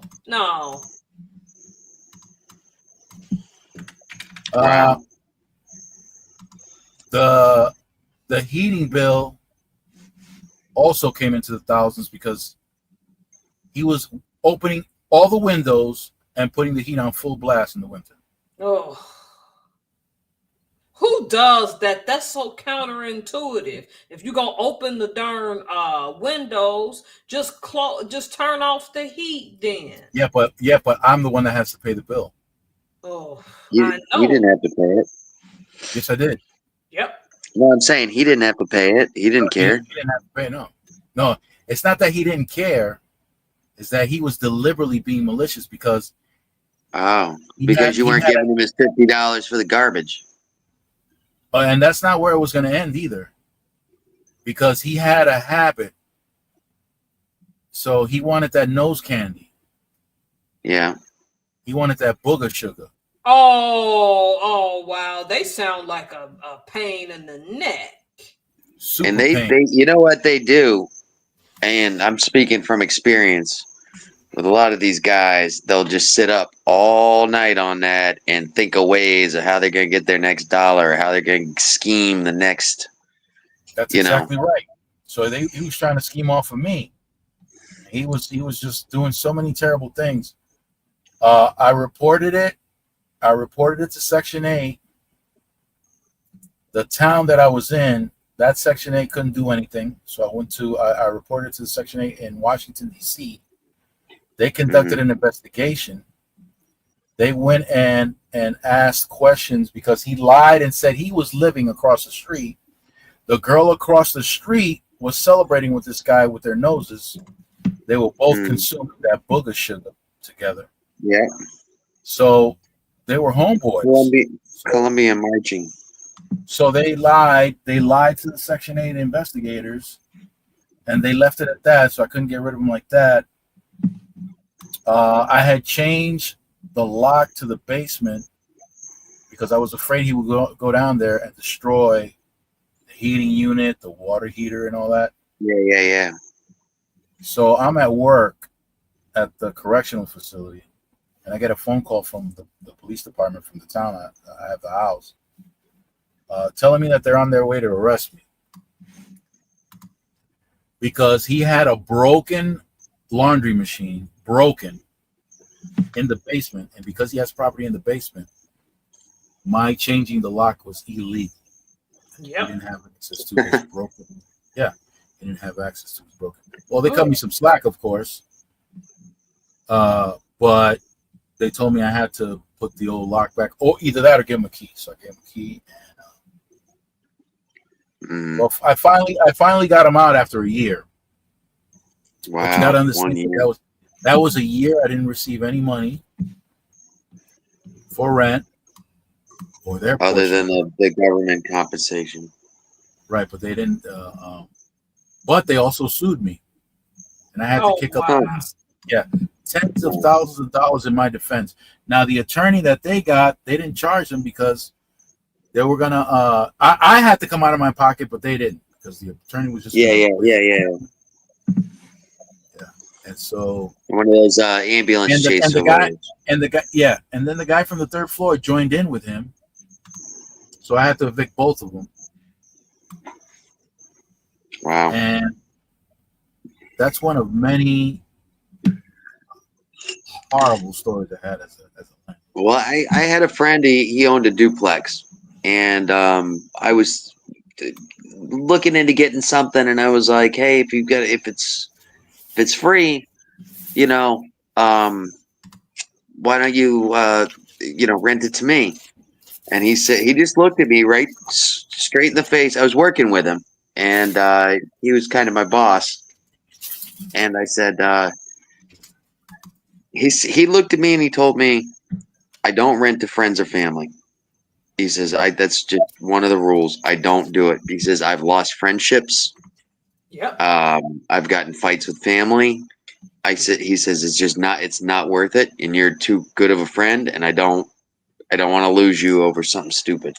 And I said, all right, fair enough. I accept that. And, I wish I would have listened to his advice, because years later, I let somebody stay at my house. Didn't have a place. All right, you can crash on the couch, and then time for him to move on. I'm like, hey man, you gotta get going. I got nowhere to go. Well, you got to figure that out, man. You gotta do something. You can't just sleep on my couch and watch TV all day and this has got to go. I'm getting ready to have a baby, and it was like, well, you got to evict me. And I'm like, he's like, I know my rights. He says, he immediately said, I know my rights. You have to arrest it. And I was like, oh, okay. Yep. I see where this is going. And my wife ended up just printing up a generic 3-day eviction notice and signing it and handing it left it for him. And that's another area of business that they love to sell courses for, real estate. And listen, they don't tell you about these things that like the stories I'm telling. But I've heard ever since that Florida has become a little more strict under DeSantis with that. And while DeSantis isn't perfect, I'm glad that he's decided to agree with that law, that when people pull that crap, you're easier to get rid of. New York, though, your governor, Hochul, oh, Lord have mercy on y'all's souls. Nightmare. A nightmare is an understatement. She's the whole darn hell split right open. DeSantis is also trying to pass a bill where it's illegal to sleep in a public place. Which I have a problem with that. Oh, because people can't help that. Yes. If I'm sitting at the bus stop and I end up napping waiting for the bus, I could literally get harassed if if all this stuff goes through. They're having trouble doing it because the local police, like the Broward County sheriffs and the Palm Beach County sheriff, well, the Broward County sheriff or Miami-Dade, basically told them the jails are not a homeless shelter. We're not going to enforce this law one bit, you know, because it's supposed to be a arrestable offense if you're sleeping in public, you know. Mhm. New York is- is trying that too. They call it hostile architecture, where they put these architecture pieces where there were once benches that are so uncomfortable you can't sleep on them. Yeah. Oh, you could see if you're tired enough, you can sleep on anything. Trust me. And that's what they fail to understand. People are gonna Yeah. find ways around that. Yeah. I'll tell you a story that if that were the case in Florida, this would be a horrible situation. And there are a lot of people that fall under this category, right? Mm-hmm. So in the county jail, there was this kid. He was supposed to go into the Marine Corps, but they wound up arresting him, and now he had charges pending against him. Mm-hmm. I think he was 18 years old at the time. Yeah. So here's how it went down. So he's locked up for SA. Oh, You know what that is, right? yeah, I know what it So- is. Yeah, because you Yes. can't say it on YouTube. Yes. I know what it is. I understand. Yes. Okay, so this is of the statutory. On a nature. minor? I'm sorry. Oh, statutory? Yeah. Okay. It's statutory. Okay, so Okay. So it wasn't like a child. It was like a well, yeah, teenager. it's a minor. If you're doing it with a minor, it's statutory. Yeah. Whether they say it's okay or not. Yeah. Right. Yeah, but there's it wasn't a 4-year-old. Is my point. No. Yeah, But it's still statutory, and it still damages Yeah. your Yeah. record and makes it difficult for you to find housing. And that's where I'm trying to get to. Mhm. That's his dog. Go That's ahead. Max. Oh, that's Go ahead. Max. Oh, Yeah, oh, okay. he's saying hi. Tell him I say hi. So Sorry. listen, so this kid,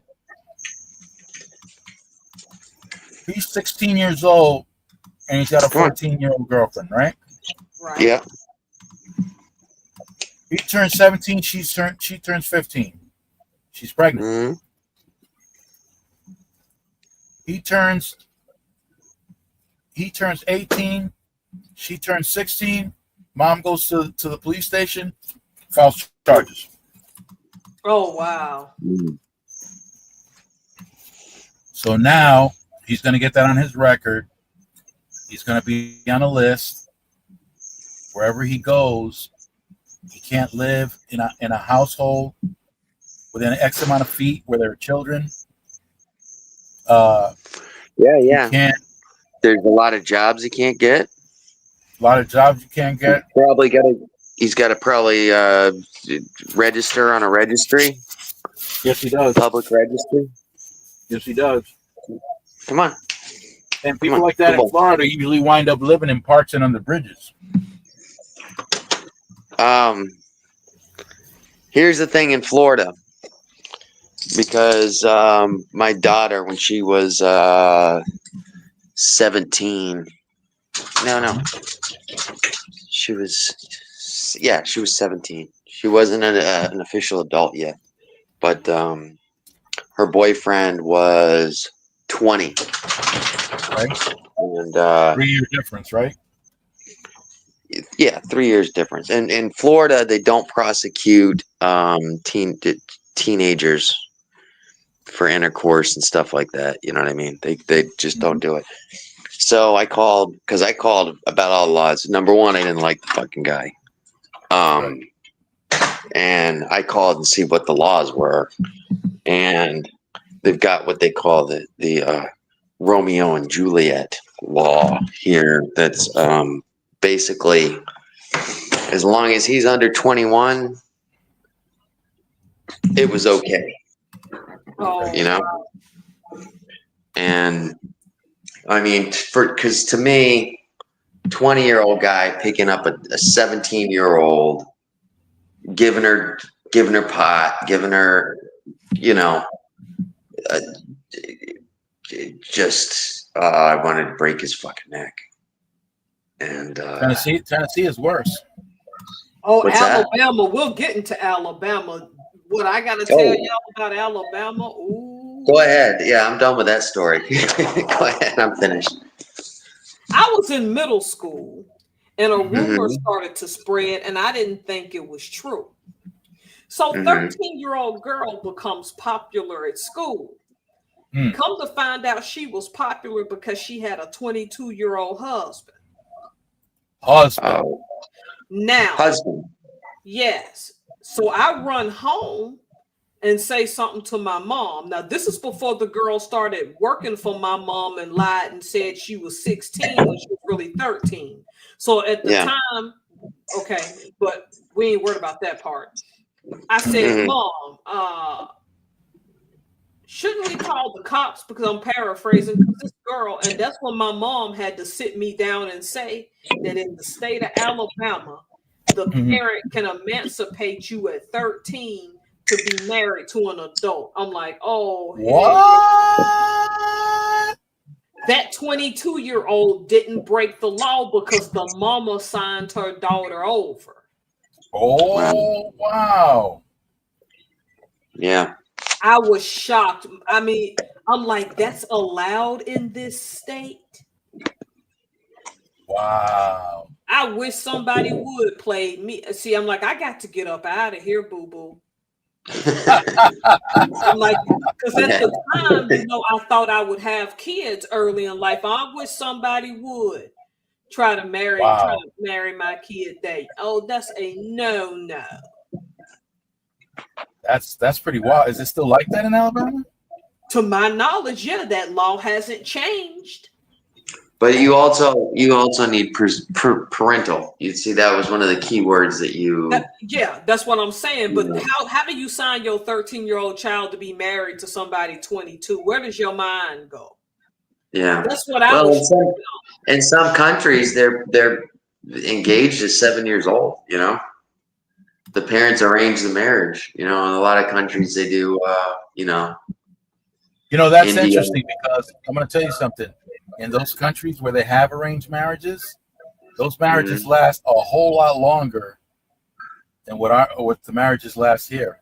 That's what's crazy about that. On the one hand, it disturbs me, but them folk can stay married for 50 and 60 years. Yes, they can. And it's not always a person being abusive to them either. And I'm like, oh. Yeah, no. Well, like they're at these countries, they don't just marry off their kids to anyone. No. There's got to be dowry involved, and they do a deep double D.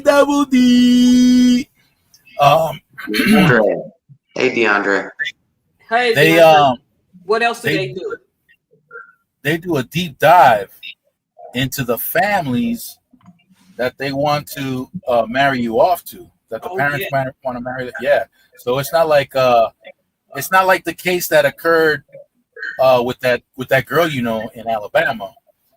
It's not like that where a guy is interested in a girl, he goes to the parents, say, and then they emancipate. No, it's not like that in some of these countries. Some of these countries, you ain't marrying nobody unless we approve of who you're going to marry.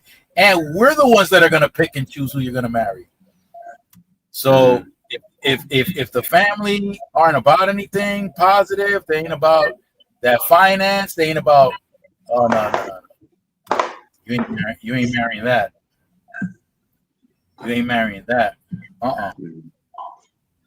They don't play with that stuff either. No, they don't. Yes, but his father gave us a really nice goat. So, that's your new husband. That too. Homestead! What's going on? There's some truth to that too. Hey, Homestead. Homestead, I talked about your video, man. I talked about your video. Your video triggered triggered my financial brain when you were talking about those fish that you Bait. caught, the bait that you caught. Yeah, the bait. Wow, she be out there just growing her own food, catching her own food. Better learn that stuff, or you better start communicating with folks that know how to do it. And that's why I said Brandon Smart. Brandon is in the best place in the United States, Palm Beach. Let stuff go wrong. He already know how to cook. I'm telling you, because what he's doing in Palm Beach, ain't no way I could do it in Seattle. I gave up my membership to Costco, and I got it with Homestead now. There you go. Speaking of, I joined my that food co-op I told y'all about today, my county food co-op. Oh, you did? Building community. Yeah, it only cost me $10 a month. I'm like, oh heck yeah. I get some specials in here. Oh heck yeah. You get random food every month, right? Yes. Yeah, I did that for a long time, and I can't find one now. I had a friend that was it was through their church that they did it, and that was great. We would get fresh vegetables, stuff like that. The only ones that I can find now in my area, I'm working, and my wife's going to be working, because you have like an hour pickup time or so that you have to get it. Otherwise, they donate it to a food thing because they can't keep it, you know. Yeah. So, but those are great, Miss Helms. And the fun thing is you get vegetables that you've never used before, and you've got to figure, oh wow, I got like 4 zucchinis. What am I gonna do with 4 zucchinis? And then you can figure out what to do with it. So it was interesting, you know, for me to do that. You got 4 zucchini. Yeah, I love. Oh, wait a minute now. Oh, I forgot Solomon was here. Jesus. Yeah, man, you got 4 zucchini. You're bragging at this point. You stop it. As long as they don't serve me eggplant. Eggplant is nasty. I'm not gonna. Come on, Professor. No. You ever had it breaded? Have you ever had it breaded and fried? I've had it all kind of ways. It's nasty. It leaves that nasty aftertaste. I tried it, Brandon. I really tried. It's nasty. It's one of my favorites. Oh, I'm sorry. No, that's all right. Everybody's got their own taste, you know. So I just can't. Of all the, I'm a vegetable head. I love it, but I just can't with that eggplant. I'm just, As soon as I see it, I get a migraine looking at it. No. No ratatouille, no baba ganoush, no eggplant. No baba ganoush? No eggplant parmesan. Come on.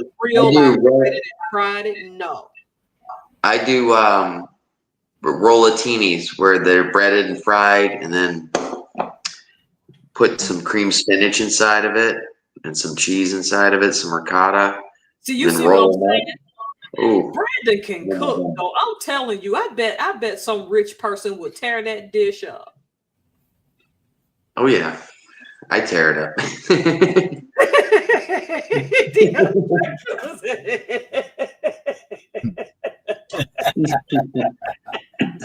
Sounds like DeAndre loves that.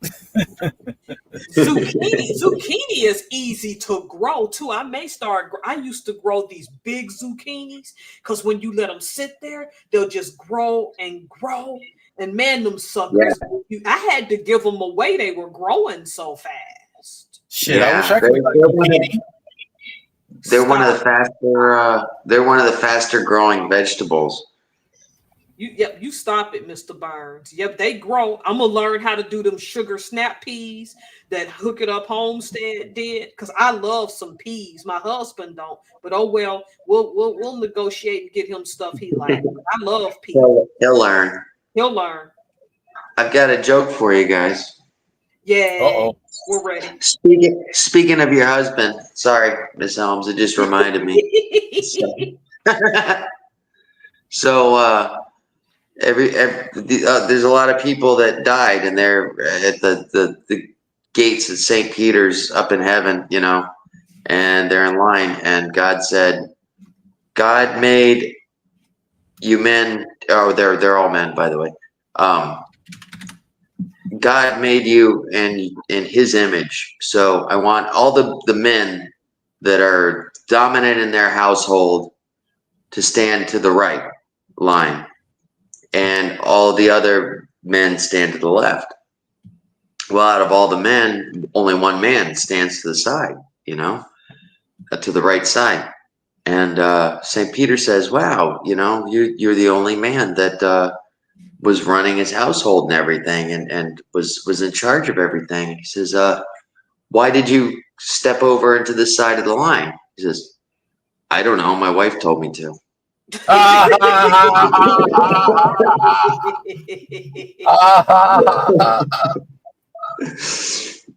Wow. are silly. Did you like that? Sorry.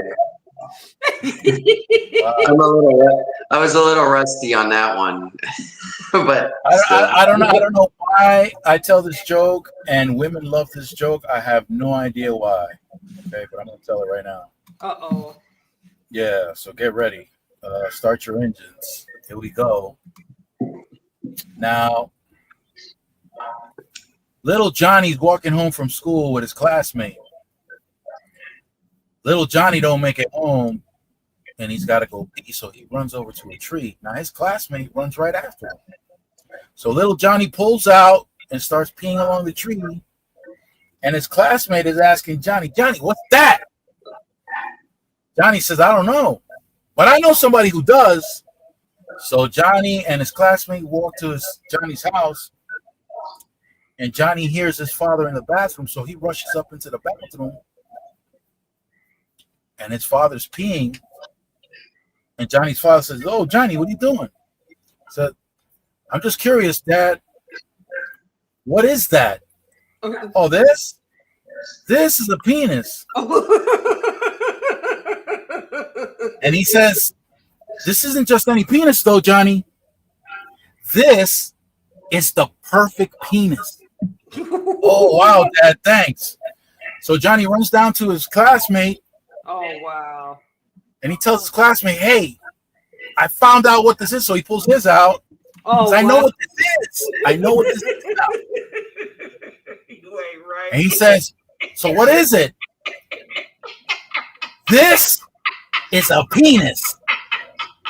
And if it was 4 inches shorter, it'd be the perfect penis.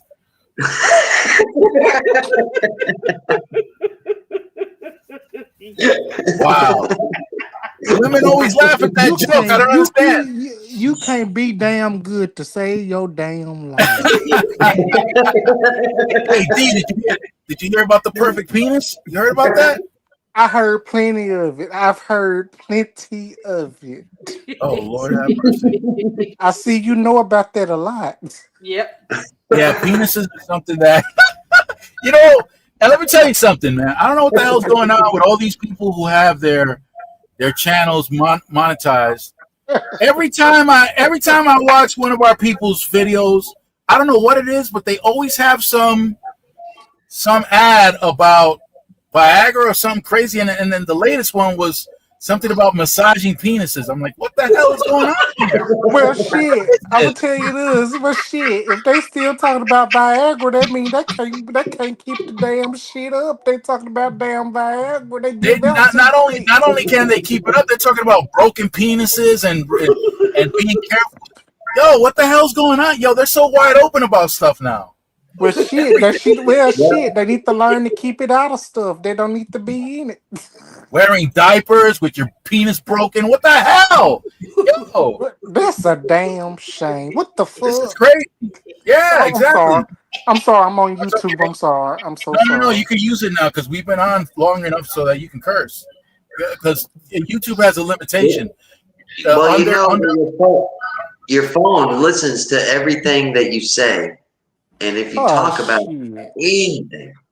Listen, I'm sorry, y'all. Listen, I had a couple of sips and just a couple, D.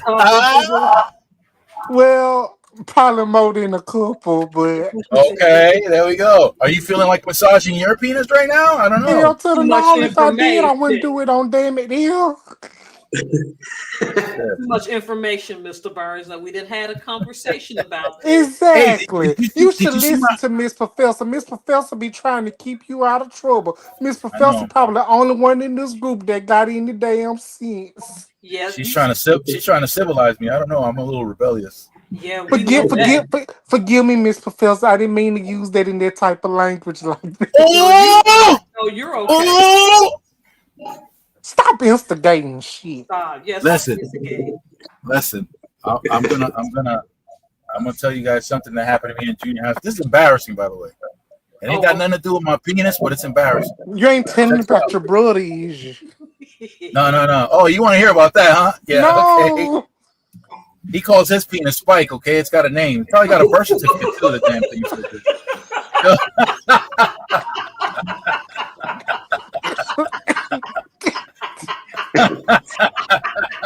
Y'all too damn rough for me. Listen. Oh, you got my stomach hurting. For that, I need to take another damn shot. Oh, wow. Listen, he's right-handed, and you can tell, okay? Because his right forearm is a lot bigger. Hold on, y'all. I'm still here. Let me turn my camera off. Hold on. What are you doing, D? I'm coming back. I'm coming back. Just hold on. I ain't got no stand for my phone. Hold on to what? What are you doing? I'll be right back. I'm just hold on just 1 second. What is that? Right, this my that's your thumb. Oh, okay. See, there you go. See. I wasn't sure.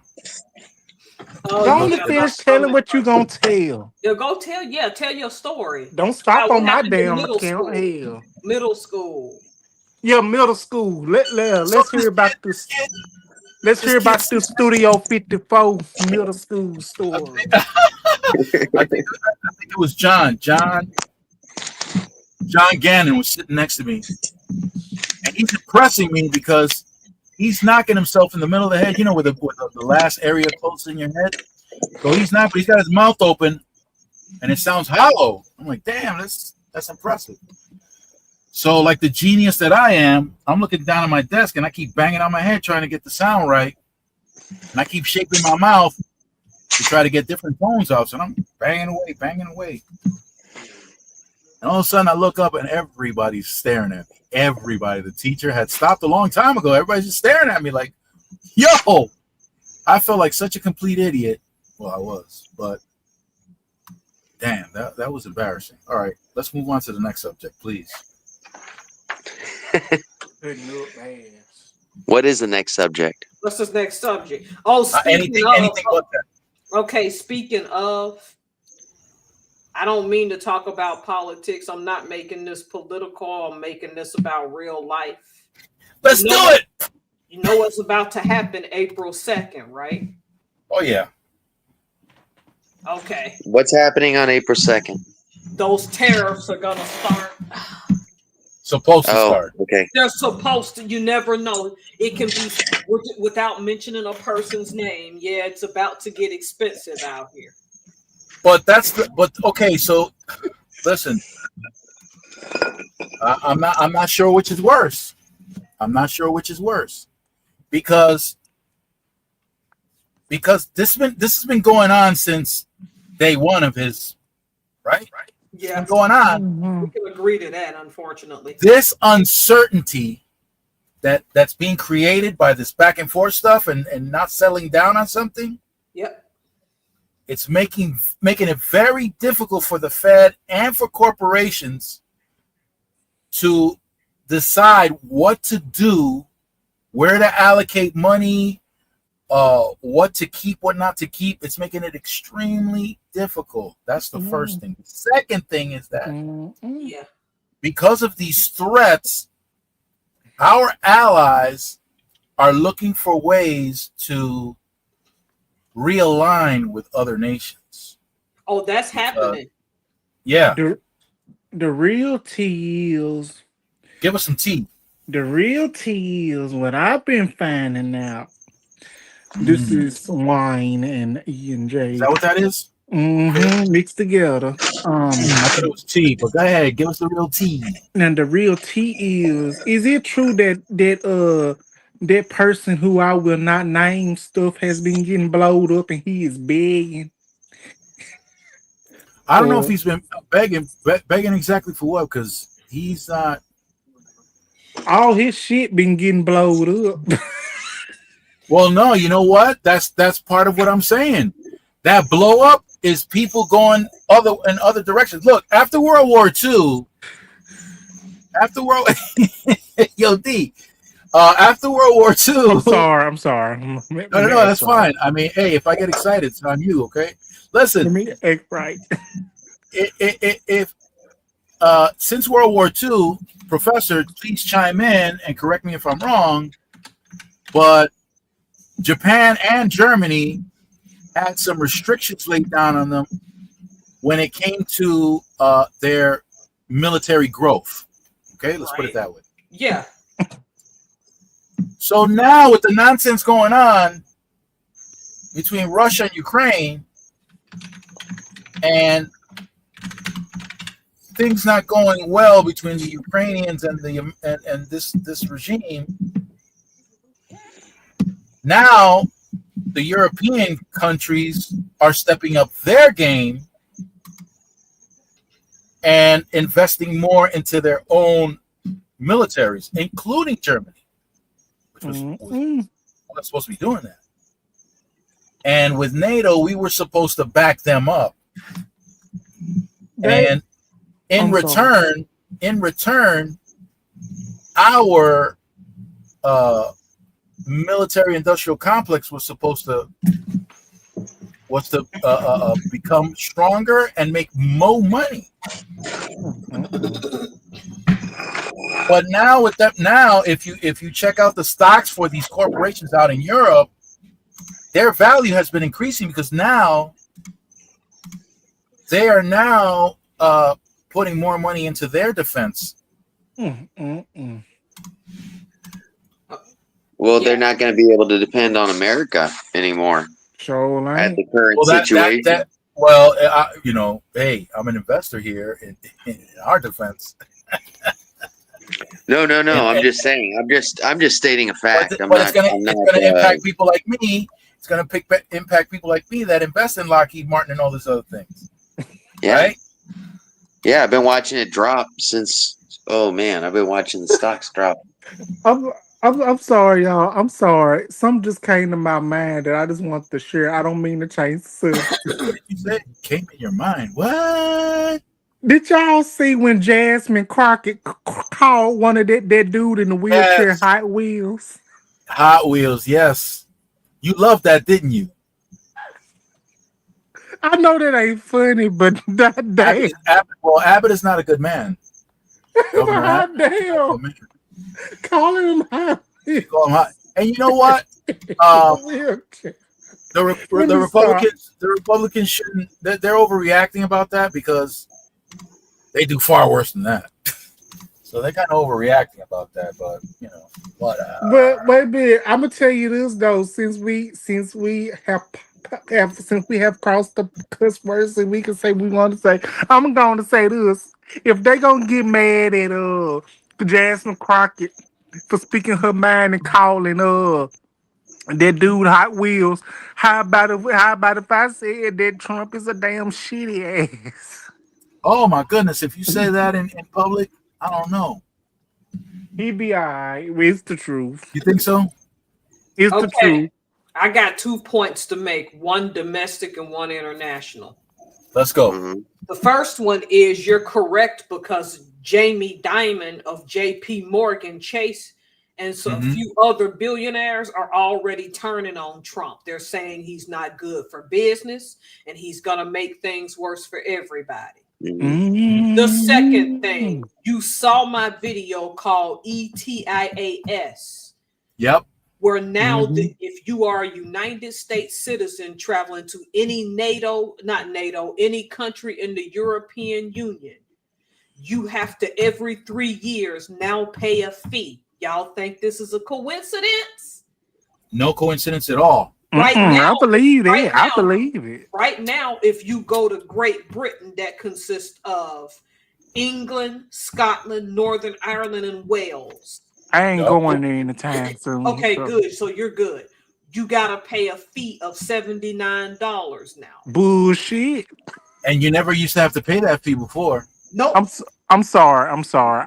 Sorry Well, for the outburst. But what I'm saying is that Europe knows it can't count on the United States anymore. Exactly. They're even making Canada, Australia, and New Zealand, who never had to pay that fee, pay it too. Europe is locking ranks and taking care of itself. But my prediction is that that's not going to save that continent, that they're still going to lose their relevance more and more as Asia and Africa grow. Oh my goodness. Oh my goodness. Africa? Africa and Asia, they're both growing at a, and it's nothing against Europeans. This isn't a knock to the entire continent. It's just I don't see Europe as the primary destination in the future anymore. That the whole world is, the whole world, regardless of where you are, is gonna open up. Back then, remember, as an American, if you visited Great Britain and you stayed under 90 days, you just needed your passport, and then over 90 days, your passport and a visa. Europe ain't playing with us no more. Nope, you're gonna pay this fee. So if you haven't seen that video, ETIAS, go watch it. Oh, I ain't going to Wales and Great Britain. I ain't going there anytime soon. That ain't even in my bingo card. Wales. Well, DeAndre, the point she was trying to make was that they were retaliating on the tariffs and stuff. Yep. Oh, that our government's putting on them. See, okay. Oh, I was listening. I was just saying. I was listening, but I was just saying. A lot of LGBTQ people don't like to deal with Great Britain because a lot of their slang is offensive, but they've had that slang before in Wales before there was all of this activism with LGBTQ. For example, if you're in Great Britain, and excuse me, DeAndre, they say, I'm going to go buy me a pack of fags, they're talking about cigarettes. Oh. Why are you laughing? Not me. I'm sorry. So if you're ever in England and somebody says, I'm going to go to a store and get a pack of fags, that's cigarettes. A fag is a cigarette. Okay. Not me. I about now, to say. In the country of Wales, if you go in and want a traditional dish and a person say, I want a plate of faggots and gravy, a meatball in their language is called a faggot. Oh, yeah. No. Oh, okay. oh my word. No, because people in Wales have complained that Americans get mad about that, but they're trying to tell people this is what we've called meatballs for centuries before we opened up to LGBTQ. We're not trying to be offensive. It's just that a meatball to us is a faggot. Okay. I get what you're saying. Well, I mean, because some LGBT get mad about it, so I just had to put it out there. We just said this the other night about the English language of how it's different, where like the term a rubber in England means a garden hose. Oh, you know? Does it? What, a hose? Yeah. No, garden hose. Like a garden hose, like to water your plants with and stuff. You know, garden hose. But they call that a rubber. Well, like a condom. Exactly. Yeah. We call it a condom. A rubber's a condom over here. But if you say rubber over there, it's like they think you mean a garden hose. I'm sorry, y'all. I might have to leave because I think I'm distracting y'all. I'm cutting up too much. No. We need you here. No, DeAndre. It's a welcome distraction. Just like just like they eat chips and they call them crisp. No, boo boo, you're in the United States. They're chips. just like cookies over there are biscuits. I'm like, that throws me off. No, a biscuit is a big fluffy thing you put some meat in between over here. Yes, It's the some English syrup, Yeah. it's some maple A syrup, biscuit- and some biscuit- blackburn syrup. A biscuit is something you eat with some faggots. they want they No, want. you don't. I No, told you, you no. better stop it. You better stop. Biscuits So is something that you, there's English families that come and they come in, they ask, do we have any biscuits? And No, what they man. want is they want Biscuit- crackers. Yeah, biscuits, they You know? want crackers, yeah. biscuits is Yeah. something that you eat with syrup and butter. Or No, with faggots. To them and the French, a biscuit No, is sausage and gravy, man. Sausage and gravy. Nah, man. Eat it with faggots. no. Now, see, you abusing it too See, damn now you much. abusing that too I, much. I never told you. That. Solomon, you might It's get a Yo, I'm flagged. from here, buddy. Wales. No, I'm from Wales. you ain't from Wales. No, You're the from hell United you States. ain't. It is a meatball. It is a meatball. You just put But- that meatball. All right. I But look like a whale. But if I may say this, No. Yes. with all due respect, see, every time y'all say the word Wales, I think of Princess Diana. I'm sorry. It's Yeah, that's Kate Middleton now. Kate Middleton, William's wife, is the Princess of Wales now. oh man. I might not have knew much about Princess Diana, but I really feel like she like to me. I watched a couple of her. I watched a couple of her. Interviews. I did too, DeAndre. I did too. She was so like real, like she was so down to earth. Like I didn't see Mhm. her. I never pictured her into doing any harm or anything, but I really feel like that she was. I feel like they want to get rid of her because Oh I yeah. really. That's what I feel. She was outside of the norm of that kind of a family. That's for sure. Yeah, I think it was her hairstyle. That's what I think it was. But look, but when She I was doing saw, a lot of. She was doing like a lot of humanitarian work. You know. yeah, I saw in the interview on Instagram where she was interviewing.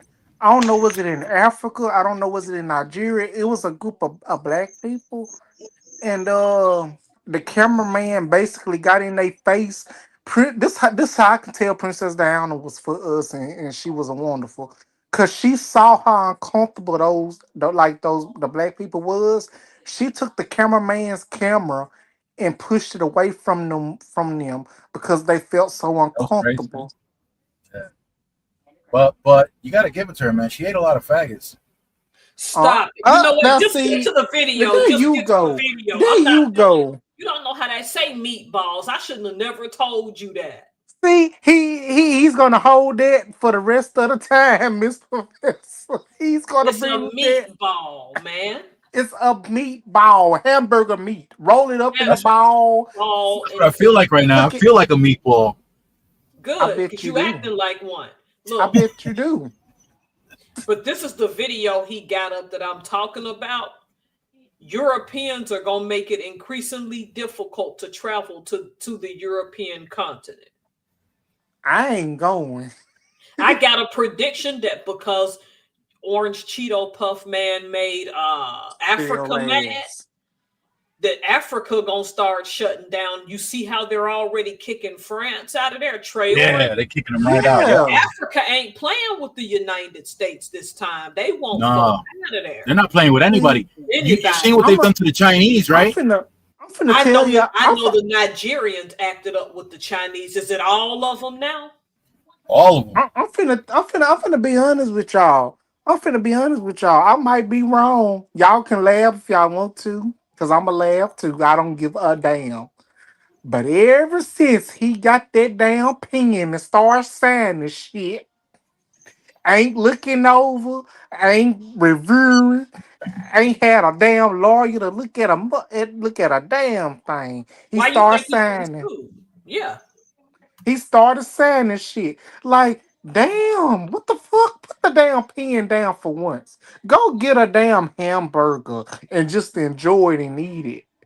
Put the damn pen down. You're fucking up every damn thing. I don't know, man. I don't know. I'm The- sorry. The My point bad. is, the object of the game is if these tariffs do go into effect, because he done flip-flop so much you just don't know anymore. Joe, Just be prepared that we're about to pay some high prices for a whole lot of stuff. 4 Like years. meatballs. Yes, like meatballs. For all that, I might as well go on and get the ground beef gonna be high as hell too. I like this dude. I like but- this dude. Trayor ain't no joke. He ain't playing with nobody. Mr. Burns, I understand if you do not want to invite me to your live no more because of the way I'm acting. No, promise Double D, you got it. No, You got it. You got it no. all. You got it all wrong, D. This is what I need. This is what I want. You're giving me what I want and what I need. Listen, I promise you, I'm gonna be honest with all of y'all. You, Miss Professor, you, Brandon, you, Mr. Burns. I ain't gonna lie to you. I've had a couple of glasses of wine and some Oh, we E&J. can tell, boo-boo. Look what I got. Look what I got just because you're here, okay? Look what I got just because you're here, okay? What is that? What do they call it in England? Huh? I'm shut up. I'm gonna shut up. A rubber? I think what? What You you got doing with them Yeah, anyway? That's what I'm saying. Oh, never mind. I don't want to know. Look, Traore. Me either, Miss Professor. But oh yeah, I ain't trying to change the subject. But have y'all seen what's been trending of that black dude that speaks Spanish? He had to get that woman together in Family Dollar because she was saying some racist stuff in Spanish, and she didn't think that black dude understood because he spoke French and Spanish. I haven't seen that. Oh, I ain't that heard of it. DeAndre, that happens at my work all the time. Where people, I understand Spanish, and people say stuff like they'll just make comments. You know, either they're lewd comments or something like that, and they don't understand that the other person is multilingual. Exactly, because You know? actually I did a video on it today. I'm gonna edit it tomorrow and I'm gonna post it tomorrow. But I will say this though: the person, the woman in Spanish who was working at Family Dollar, she said the N-word in Spanish. No. And she didn't think the black dude that spoke Spanish and French Well, hold would on now. understand it. Because it depends on how you say it in Spanish. Because you can identify a person by the skin color by simply saying el negro. That's what she said. Yeah, but el negro is not the same as using the N word in English, though. See, I ain't know, but Yeah. See, so it depends Yeah. because you would have to include something else with that word to make it derogatory, like the word dirty N word, right? It can't just be black. It's got to be that filthy black person. Like if you say it like that, then it's definitely. Okay. Well, I forgot his name, but it's been trending, and I was like, oh, I'm gonna stay out of this one because I don't speak Spanish. I can't understand what they're saying. Okay, like the word prieto means black also, but it's a term of endearment. Oh, yeah. Okay. Like somebody who's proud of their spouse and they happen to be black, they might say mi prieto. That's a term of endearment. Okay, well, I thank you for telling me. I forgot because you speak English and you speak Spanish. You speak both of them so well. I try, man. I really do. You speak English and Spanish so well. Does that excite you? I Well, understand. I will say it does. It's good to know. Yeah, baby. Yeah.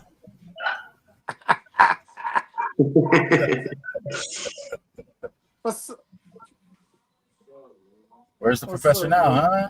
No, I'm listening to y'all. I was still looking up. I was looking up Ibrahim Traore. Yeah, he's not a joke. That's what I mean. What's happening in Europe is gonna spread to where Africa is gonna make it difficult to go on that continent. That's my prediction. Traore is Yep. the beginning of something that cannot be stopped now, because there are two other African leaders that he regularly works in tandem with, and I Yeah. can't think of their names right now. But the ideal that Western nations are going to go over there and loot and take all of their natural resources, that's coming to an end. Oh, well, that's why you're hearing a lot of what do you call this? From South Africa, from Cyril- Musk, Yeah, Cyril from Musk, Yeah. from what's his name? His PayPal buddies. Oh, Yeah, Let me find that's him. fucking. Isn't that crazy? Elon Musk strikes me as the type that was rich but was considered a loser growing up. So Oh now- yeah, big time. Bully, kid. Yeah, oh yeah. I would have put his head in the toilet so just therefore, because. now he has to exact his revenge on who he perceives. Peter Yeah. Thiel. Yeah. Oh, Peter. Oh, I don't even want to talk about Peter. Oof. He's part of that. He's part of that. But Peter Thiel is just kind of a little bit. He just different. That's the best way I could put Peter. Peter Which is Thiel. weird. Yeah. That's Excuse me for 1 minute, guys. Sorry. Okay. Peter Thiel, for a lack of better terms, is just different. And then I think now that the United States have ticked off Cyril Ramaphosa, you know who he is, right? Mm-hmm. Okay, so you know the president of South Africa. Yep. Now that them folks are getting their power back, they're not going to take crap from the U.S. Nope. They ain't take. Well, no, they made that crystal clear for the past few years. And that's what I'm saying. Like, we're losing we're losing our bargaining power. If Yes, we they're are. kicking Europe out of there, they're kicking. What were you saying about the Chinese? Because I know Nigeria's getting tired of them. Not just Nigeria, everywhere that China has been doing that belt belt, whatever they call that initiative that they got going. Yep. They've been going to different nations in Africa, and they've been building companies in Africa, but then they turn around and only hire Chinese people. Same thing with their restaurants. They're building restaurants there and then sitting there and not inviting the Africans on that continent to be able to even eat in those establishments. Did you ever hear what the Chinese tried to do in Jamaica and it made the international news? Hell yeah. They built that luxury hotel in Jamaica and said that native Jamaicans couldn't come in there. You know what them native Jamaicans did? They said blood fire. Oh, so you know about that? No, they really burned that hotel. That I was laughing. I'm sorry. It was funny to me. They know not to mess with them damn Jamaicans, because damn Jamaicans don't play that damn shit. And then Belt and Road Initiative. Yep, and then I told you weren't being recorded. Hey, if I tell you What? you're not being recorded, you can What the hell he say? lie to you he about that. mad at somebody. Shh. I will never lie to you about that. All right? By a Okay. Chinese guy trying to take over his house. Yep.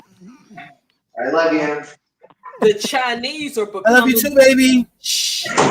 The Chinese I'ma are whoop your becoming the Chinese are becoming the new Europeans. They're trying to go take over Yeah. and be buttholes, and ain't nobody trying to hear that. I'm for real. They Nobody- went into Jamaica and tried that crap. It was a beautiful hotel too. The Jamaicans burnt that thing to the ground. Hold on. A lot of people turning on them. Jamaicans don't play. Those people are proud of their culture. You're not gonna go in their country. You not just go. They trying to get reparations from Great Britain right now. Yeah. Oh man, when the Queen died, Oh, they the comments that were coming out of Jamaica. Woo!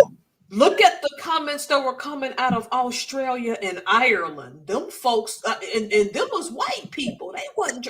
Them folks was the Republic of Ireland. They acted a straight fool.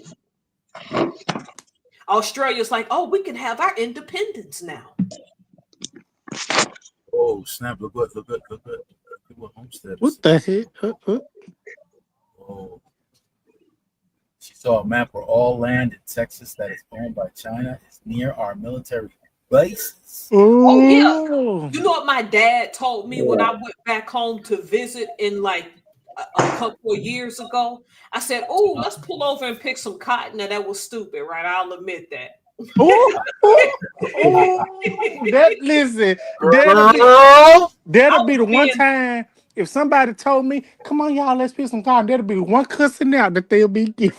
No, my dad told me, he's like, I'm like, who owned these cotton fields? Because I was just playing. He said, Tara, you know the Chinese bought out most of these cotton fields. I said, hell no, they bought out the cotton fields in North Alabama. Oh no. And he had a straight face when he said it. I nearly fell out. Grandma's hand used to get up Sunday morning. Nope. Mm-mm. The Chinese have bought most of the cotton fields in North Alabama. I didn't even know they did that. The United States is selling off to a lot of countries. We don't own a lot of stuff. Yeah. And it's some of the things that they're getting into is the social media, etc. And that ban, I mean, because the way their governments run, they can take control over any private company owned by any Chinese government at any given moment and get all the data, etc. So I believe it's a security risk as well. And then as soon as Listen, I think Elon Musk is a security risk because he does a lot of business with China. If you notice, he never criticizes the Chinese government. Never. no, well, kind of. He says, "Oh, we got to get across China." I just watched the Jimmy Kimmel video where he was on an interview with Jimmy Kimmel. So one of my friends just showed me. He goes, "Look at what we're dealing with," and it was him, and he was sitting. I think it was while he was his first term, but he was like, "Oh yeah, we got to get rid of China, and China's being so mean, and this and that." And he's like, "Oh, this is a nice tie. This is your tie you're selling." Oh, where's it made? No. It's made in China. That's Trump. That's not Elon. Elon is the one that I was talking about.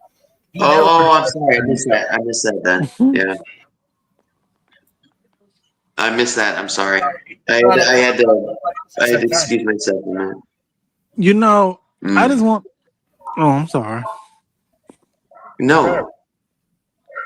I didn't mean to interrupt. I was just gonna say somebody. I guess they were just joking around. Somebody was joking around with me. They were like, since all this segregation stuff going around, you probably have to go out there and pick cotton. Best believe when that person told me that, I cussed them out so bad. I'm like, they're gonna have to get me because I ain't picking no damn thing. It's not like you can go out there since the Chinese bought them up anyway. Yes, that's what I was thinking. I'm like, I can't just go out there. Even if I did, I'm still ain't going. They're gonna have to get me. They have to cut my arms and legs off to make me, because I ain't doing nothing. Now, DeAndre, I lived in the Carolinas, and they grew cotton over there. Oh Lord! And when I saw it, it's weird because it becomes like a stick with little fuzz balls on it, basically. Oh no! Ooh, no! I need my hands. That hurt your hands. My hands are pretty. I ain't got time for mine's too. I'm happy. I prayed to God. I'm glad my ancestors. Yeah, because they got bricks. They got them pricks in it. No. They've got spurs in them, like Splinter. They've got the spur. Okay, see, I didn't know that. I Yeah. just can remember just going by, just seeing these sticks with little white They be balls tearing on you. them. They be tearing it. No, they be tearing your hands up. Oh no, they ain't Yeah. gonna tear my hands up. I gotta use these hands to cook. That's what I'm saying. My hand's too pretty for all that. Nobody got time. Mine's too. Mine's got insurance on it. Like Tina Turner have insurance on her damn No, legs. My no, hands check got this out. insurance on them. That ain't all. One time I was in Waco, Texas. It was like 2 o'clock in the morning. It was 99 degrees out at 2 o'clock in the morning. That And hot. that got me, yeah, and that got me thinking, how hot does it get throughout the day? And how was it for those slaves out there in the cotton fields picking cotton? Can I tell Those hot ass days. can I tell y'all a little opinion that somebody told me? Yeah. I had a family member told me that my great grandfather, I forgot his name. My great grandfather, he was old apparently. Maybe his name was Richard Burns. No, like this is a true story. I don't know what his name was. I think his name was Mr. John or whatever his name was. My great grandfather, this was before I was born. They say all the peoples and all the kids that was out there picking cotton, they said that he would get some cold water, very cold water, and bring it out there for the peoples that were picking cotton, and he would give some to all of them because he knew it was so hot out there and they needed something to drink. How long would that last though? And that question, I really don't know that one. At 2 o'clock in the morning, 99 degrees. It felt terrible. That's insane. And the you know what the crazy thing is, Solomon, is the temperatures are going up, man. On average, yeah. On average, it's Well, the professor was talking about the storms for this year. oh, she that are just got probably hit gonna with be coming one. in. They're probably going to be coming in earlier. Listen, it's like Them it's gonna get so hot to the point where you can even get a damn egg and put it in the damn skillet outside. And so Listen, where I was in Arizona, that's exactly what you can do. You can go in the middle of the street and fry an egg in a pan during the summer. Literally. Oh yeah. But it's gonna start getting colder as well. I keep telling people, Right. That's why I said you gotta Right. be prepared for these changes. If you live in the Atlantic, them hurricanes are coming and it's gonna be ugly in 2025. The meteorologists, they're coming in strong. The meteorologists, we ain't even barely done anything for Milton and Helene. really, and I thought Hurricane Katrina was bad back in 2005. Oh, they're getting worse. I kind of figured it would get worse because Katrina, I remember when I was a sailor, they were going to send some of us down to volunteer, and some people went, and a guy came back. I remember this real young guy. He was fun-loving and everything, and some sailors did go.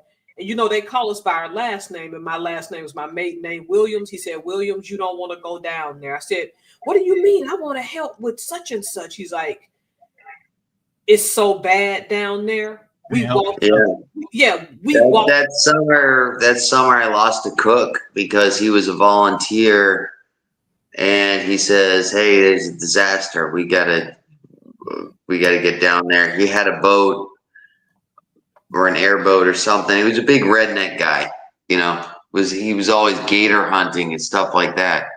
But he was a cook that was working with us, and all of a sudden he was just like, when Katrina hit, it was like we happened to be working up north, and it was like, hey, I gotta go. They're calling me for emergency stuff. I mean, he was a volunteer. He wasn't getting paid for it or anything, but he left the job that he had to go do it. And I thought very highly of him. I haven't seen him since then, which is unfortunate because he was a good guy. I think I can tell y'all I can tell y'all of Hurricane Katrina.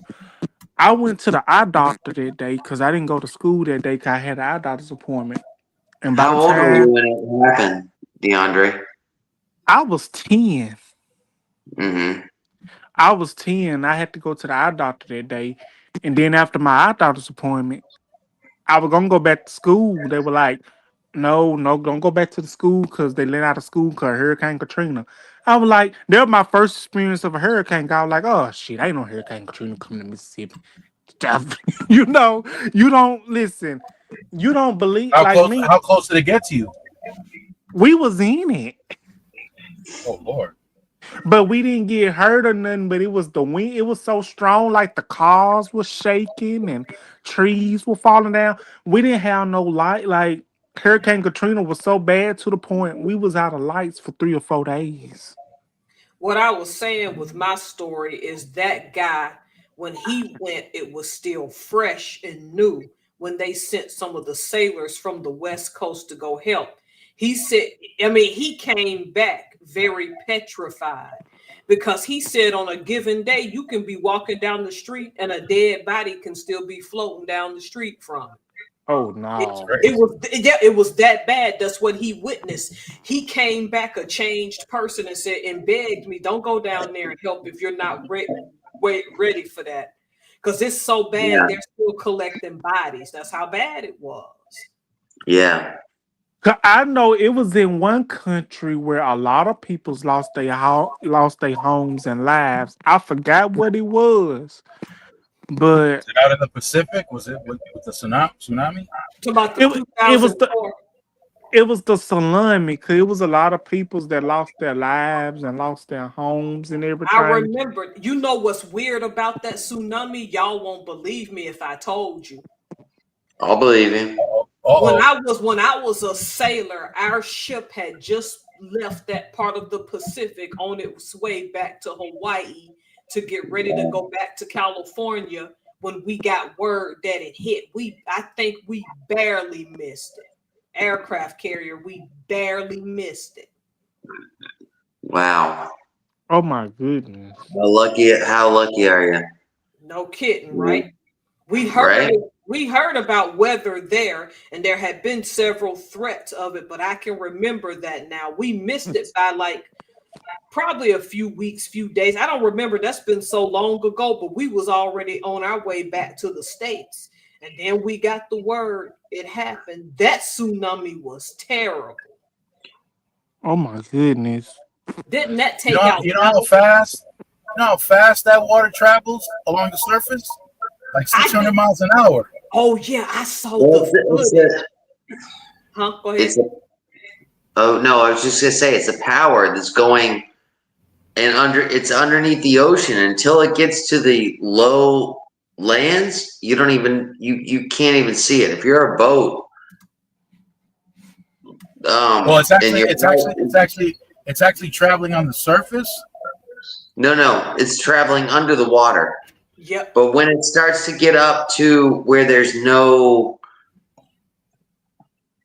when the land starts coming up to the shoreline, that's when the actual wave starts happening. And it's pretty amazing. Well, it's amazing, but it's also it's also unfortunate if you're there underneath it, you know. I was watching footage of one that hit in Japan. Mhm. Holy shit! I mean, it starts off and it doesn't look like much, but then the water No, it keeps doesn't hit rising. anything until it hits the lowland, and then it rises, you know. Yeah, it looks crazy. The point is that hurricane season in we the lost Atlantic. DeAndre. Oh, there he is. Never mind. Sorry. Yeah, I pressed the wrong button. Hurricane season in the Atlantic never starts in May. No. But they're saying that it could this year. This year, yeah. Well, let me ask you a question. You had an historic storm hit you just a few days ago, right? Miss Helms?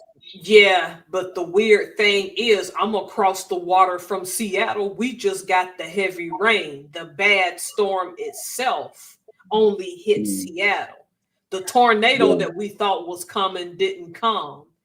And despite what people tell y'all, you can get tornadoes in the state of Washington. It's not very often, but it does happen. Exactly, because you never would know. People think, no, it ain't gonna hit it. Ain't shit gonna happen. Bullshit. Yep. Cause Wait a back in minute. Didn't you back guys in in 20, Mississippi? Didn't you guys huh? get hit with a couple tornadoes recently? Yes, I can tell you back in 20, April the 24th, 2010 is a day I will never forget. Because my classmate slash cousins was unalived in that tornado. They was my same age as me. Oh, wow. And we was in the same grade and everything. When I tell you Wow. I broke down, I broke down crying. You know, when a person is going to Yeah. school and you know how they call you into the auditorium and stuff, Yeah. when a person done passed away enough.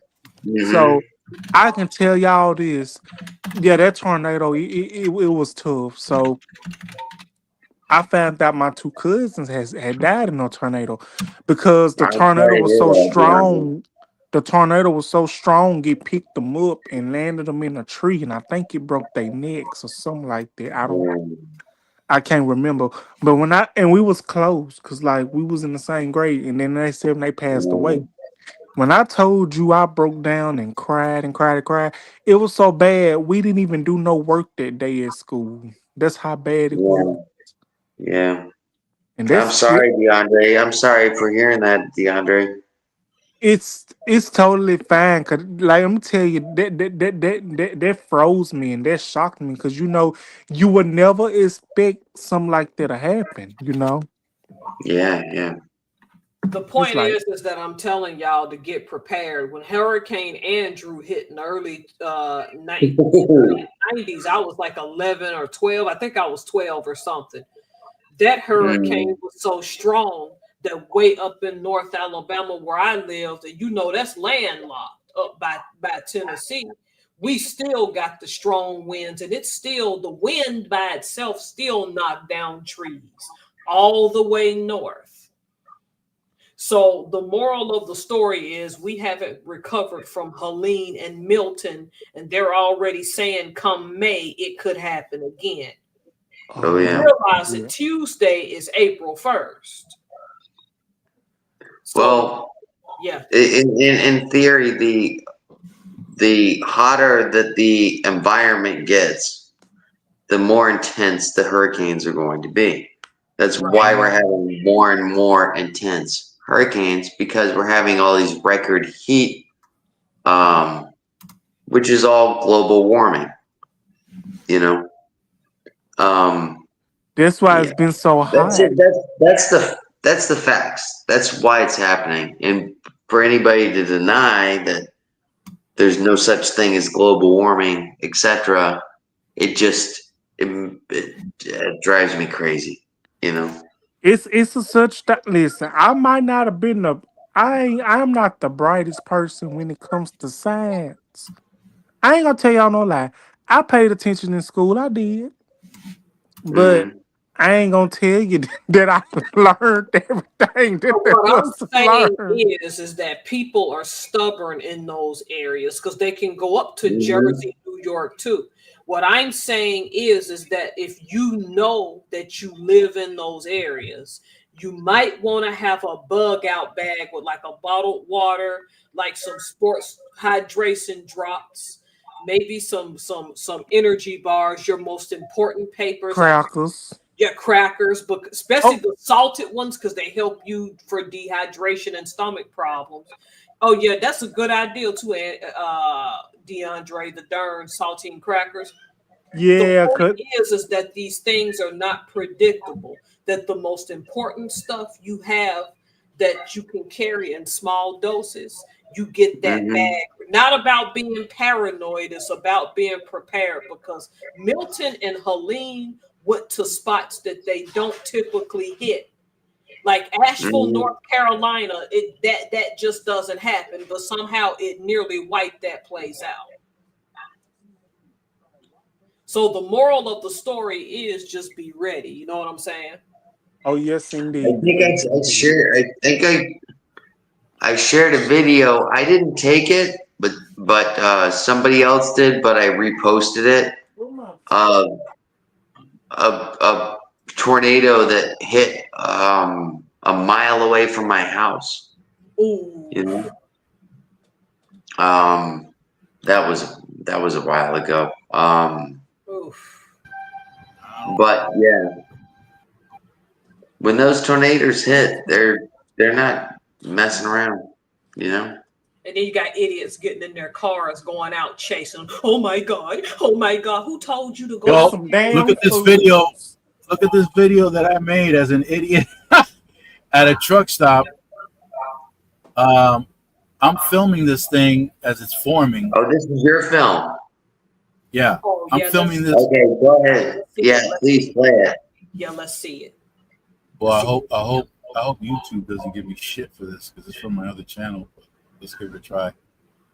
Let me know if you can Oh, hear it. you might get a copyright on it. I don't know if you can hear it in the background. Oh, I got a But they copyright. sounded off the alarm. Damn, look at the cloud. That's it right Can you hear there. They're expecting this bad boy to come down. Tornado love. The sirens are going off. I don't know if you can hear the video or not. I can hear it. Just can't figure out exactly. I think I'm right under where it's going to start. Yeah, this is awesome. Yeah, hey YouTube, this is my video, so please copyright this thing. Thank you. Birds are flying all crazy out here in crazy different directions. Yeah, I got copyrighted for the first time last night. You got a copyright claim? No. Yeah, but I was playing the radio. I didn't give a fuck last night. Jeez, loud. The wind's picking up. YouTube quick to give you a copyright claim. Yeah.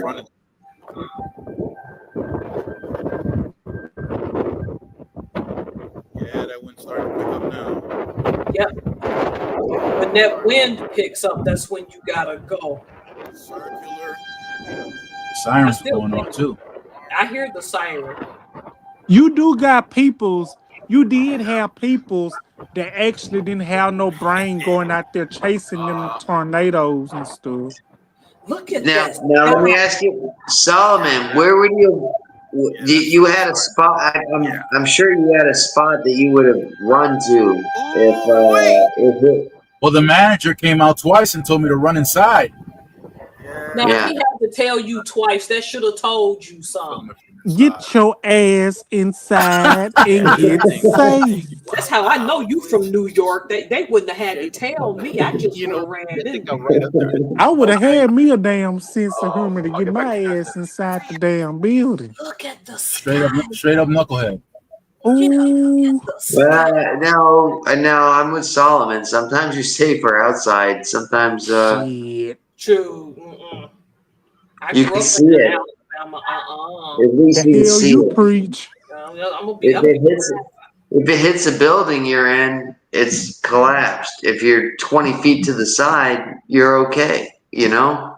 I'm gonna take that chance, boo. I ain't taking that chance. I'm gonna take that chance in the building, boo boo. Me too. If somebody told me to get inside, I'm gonna lift my ass in damn side. And that manager came out, sir, you can seek refuge in here, sir. I said, yeah, I'll be right there. Just give me another minute. That'll be the one time. Listen, that'll be the one time I tell you if you don't get your ass in this damn building, I promise you, it ain't gonna be nothing nice. Get in this damn building. It eventually touched down, but I told you guys my tornado story, right? no. You guys, you didn't hear my tornado story? Nope. I don't think so. I thought he told it. I could be wrong. That's the alcohol in me. That's okay. So I'm traveling from West Palm Beach up to northern Michigan. You know. Oh shit. Okay. to go to work. And on the way, we're driving through Chicago, through those fields. They're just nothing but corn. Oh yeah. Oh yeah. You know what I'm talking about. You just got windmills and corn. That's it. Ooh, And the skies start getting dark. And I'm driving, and the gentleman that I'm riding with is a big Mexican guy, and he says, "Do you know about tornadoes?" I said, "Listen, I don't know anything about tornadoes, but every video I've ever seen of a tornado is in a cornfield like this that we're driving through, you know." So we're driving through. We get to Chicago. We go to the pier for a little bit. We go up the Sears Tower. We do our little tourist thing. And then we're leaving, and it's late at night. And all of a sudden, all these horns start going off, the sirens. Now, being from Florida, we don't have those sirens. So we got lightning sirens, Right. But we don't have tornado sirens. And all of a sudden, these things start going off. And I was like, what is that? I'm in a gas station.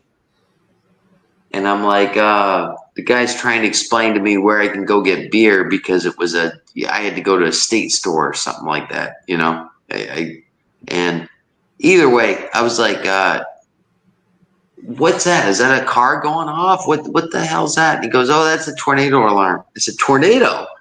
My eyes like, got bit. Tornado? What the hell are you talking about? And he goes, yeah, it's okay if you're prepared. And I'm like, prepared? How the hell do you prepare? Do I got to tie myself to a tree? What do I got to do? And then I pull back into the hotel, and there's I'm an ex-duty firefighter. Get inside quick. The best place to get into is the bathtub. And I said, okay. So then I go into the room, and everybody says, what's going on? Because we were all traveling together. It was me. It was about a 300-pound Mexican man, and it was about an 80-pound Guatemalan lady. Oh, so if you put them together, they'll make the number 10, huh? Yeah. Yeah. If they were standing next to each other, it would be the number 10. So I just look at them both because we're all sharing the same hotel room because we're splitting all of our expenses going up. And I just look at Pedro and I tell him, I said, okay, you are the one closest to the bathtub because I don't want you landing on top of me if I'm in the bathtub. So we're going to go by size in the bedding. So anyways, that was it. Well, Springfield, Massachusetts. My wife and I are exiting a restaurant. No, actually, we're going into the restaurant. There are two females that walk right in front of us and are walking in one direction. We order what we're going to order. We're going to eat in the car. As we come out, those same two ladies that crossed us in one direction are running in the opposite direction as we're coming out. And we're wondering what the hell that was all about. So we're sitting in the car, we're eating, and I'm looking about 11 o'clock from where I'm sitting. And I'm looking, and it's getting windy, and I look at this debris. And while my wife is eating, I said, whoa, something's wrong with this thing. Because if this were a windy storm, that debris would go from left to right and keep going. But this debris is going from left to right, back to left, back to right, back to left. I said, something ain't right about this. And we're looking and say, let's get back inside the restaurant. And sure enough, it was a tornado, and it went right over us, and the tree across the street collapsed. After it was all said and done, there were chunks of building that had collapsed, rooftops that were collapsed. There were houses that were taken off their foundation and moved across. Like, and it went right over us, right over us. Wow. That was crazy. Wow. That was crazy insane. I don't know what cat that was. I mean, to pick up a house, what category does it have to be? Literally. It doesn't. I don't think it matters. Right. You know. Took the house right off the foundation. Yeah. Yeah. Well, Moving it now, it's, and the thing is that Massachusetts is not known for having tornadoes. yeah. Neither is Connecticut. But we had a few. That was your first one that you experienced? That was the first one that I experienced that went over where I was. Yeah, yeah. In Connecticut, I saw another one. I saw it going across this field. That looked kind of crazy because it wasn't. I think it was a Cat 2, but it was pretty fierce. And then one time when I was driving out of my job, when I worked in Windsor Locks, Connecticut, there's an airport there. So as I come out, I'm on the street that takes me to the main road, and the main road right across from that point, that intersection, is the airport strip. So I make the left to go to the highway, and I'm watching this plane trying to land. It was probably maybe 400 feet up. It was just about to land. And all of a sudden, and with the wind, I said, "Wow, this guy is really going to try to land in this wind." And he didn't. He punched it and just took off. He was coming down, and all of a sudden, and just took off. It couldn't land. That was great. I thought, oh, was there another tornado coming down? And one of the scariest flights I took was from Las Vegas back to Connecticut, and we landed in DC, and that was one of the roughest landings I've ever experienced. Because of storms? Yeah, because of the wind. The wind was outrageous. Yeah. I felt like as we were approaching the strip, we were going sideways instead of just straight ahead. It was crazy. And another time when we flew to Dominican Republic, me and my friends, we could have sworn that the pilot was drunk. We could have sworn that. First of all, his speech was slurring. That's not a good sign. His speech was slurring. We landed in the northern part of Dominican Republic, but we had to go to the southern part of the Dominican Republic. When he took off from the northern part of the Dominican Republic, he banked a hard left, and we were like, "Holy shit!" We thought the wings were gonna touch the trees, man. Yeah. Crazy. Oh, as soon as he took off. Oh, and my flight to Japan. Yeah, he took he turned right away after he took off, and then my flight to Japan, because I had to get off at one airport, take a 3-hour bus ride to another airport, and then head down to Okinawa. So the first plane that went from New York to, I don't know what part of Japan, I don't know what city of Japan. But when we landed, oh man, people were miserable on that flight because I was the only idiot lifting the little the blinds. I was the only idiot lifting it up, and the entire fuselage was like full of fucking light, waking people up. They were mad as hell. But I wanted to look outside. I wanted to see the terrain. I wanted to see the Canadian terrain. I wanted to see Alaska, all that stuff. I saw Mount McKinley. You're talking about the little shade that they that put on little the shade. window. I used to open that shit up and boom, the whole fucking place. Look out the window. Yeah, and I was just pissing people off. I was like a little kid. Oh, yeah. So when we finally landed, holy No, shit. I do it as an adult. I don't care. I like to see out the window. Fuck them. It's like the pilot slammed. It's like the pilot slammed on the brakes. Everybody jerked forward real hard.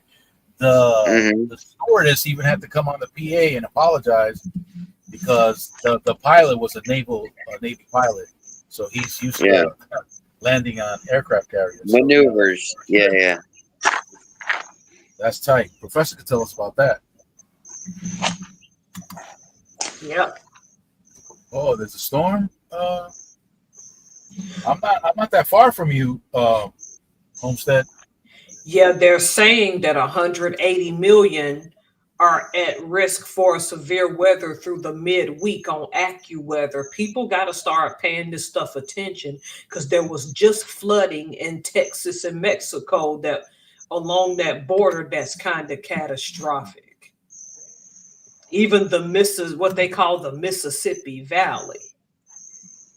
I'm in Pecos or Pecos. I don't know how that's pronounced in Texas. Homestead. There's nothing going on over here right now, but there was some stuff going on west of where I was in Mexico. They were expecting some storms near the El Paso area. But you're getting hit. I'm on my way to Fort Worth right now.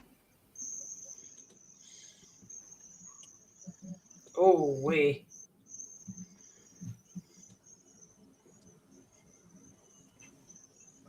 It's getting crazy out here with this weather. Oh my goodness.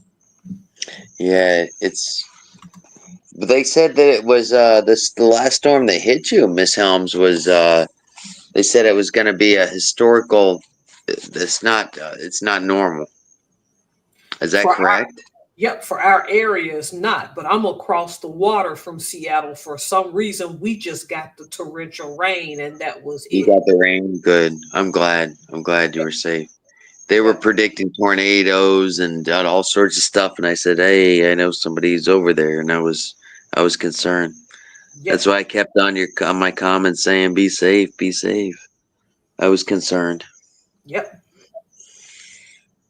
It was crazy. They really thought a tornado was going to touch down. Like if a tornado touched down in Seattle, that would be something.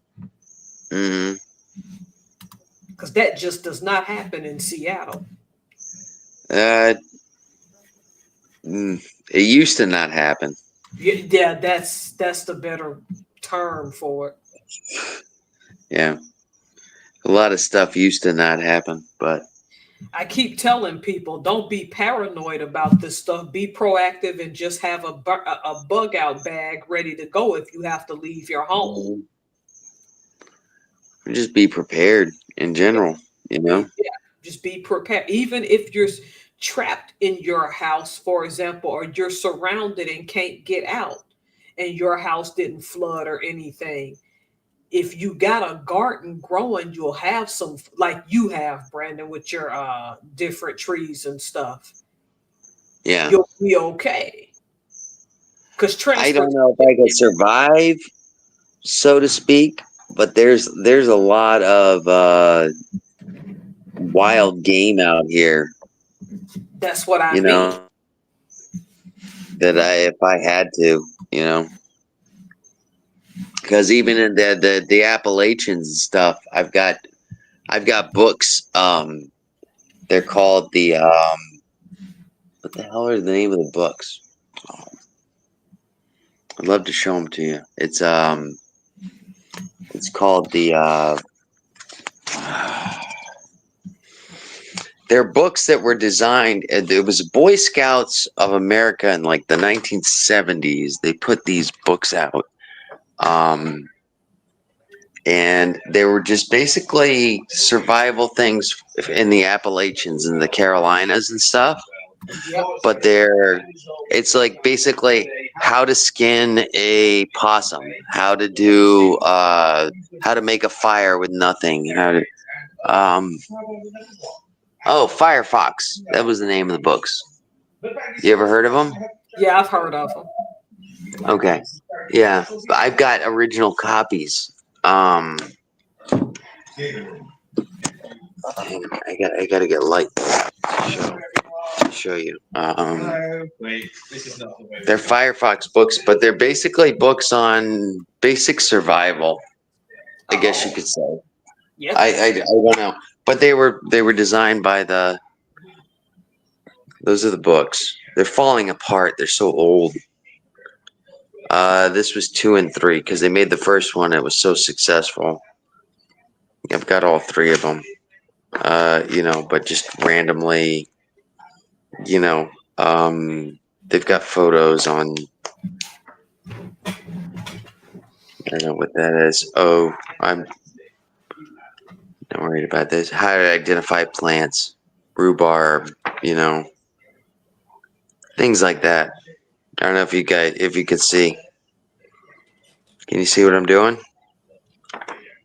Yep. Yeah. But Yep. what I'm Yeah.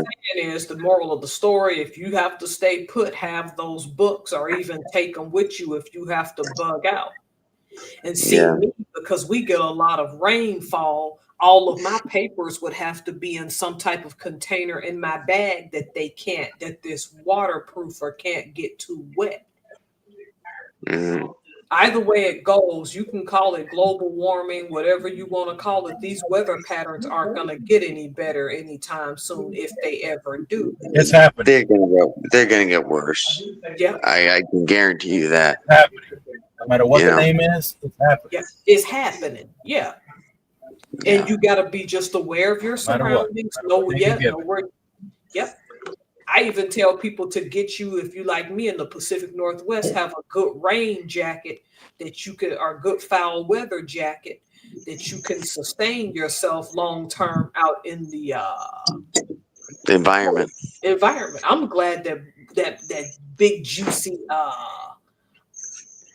blackberries grow in the wild here every Mhm. July. Big and juicy.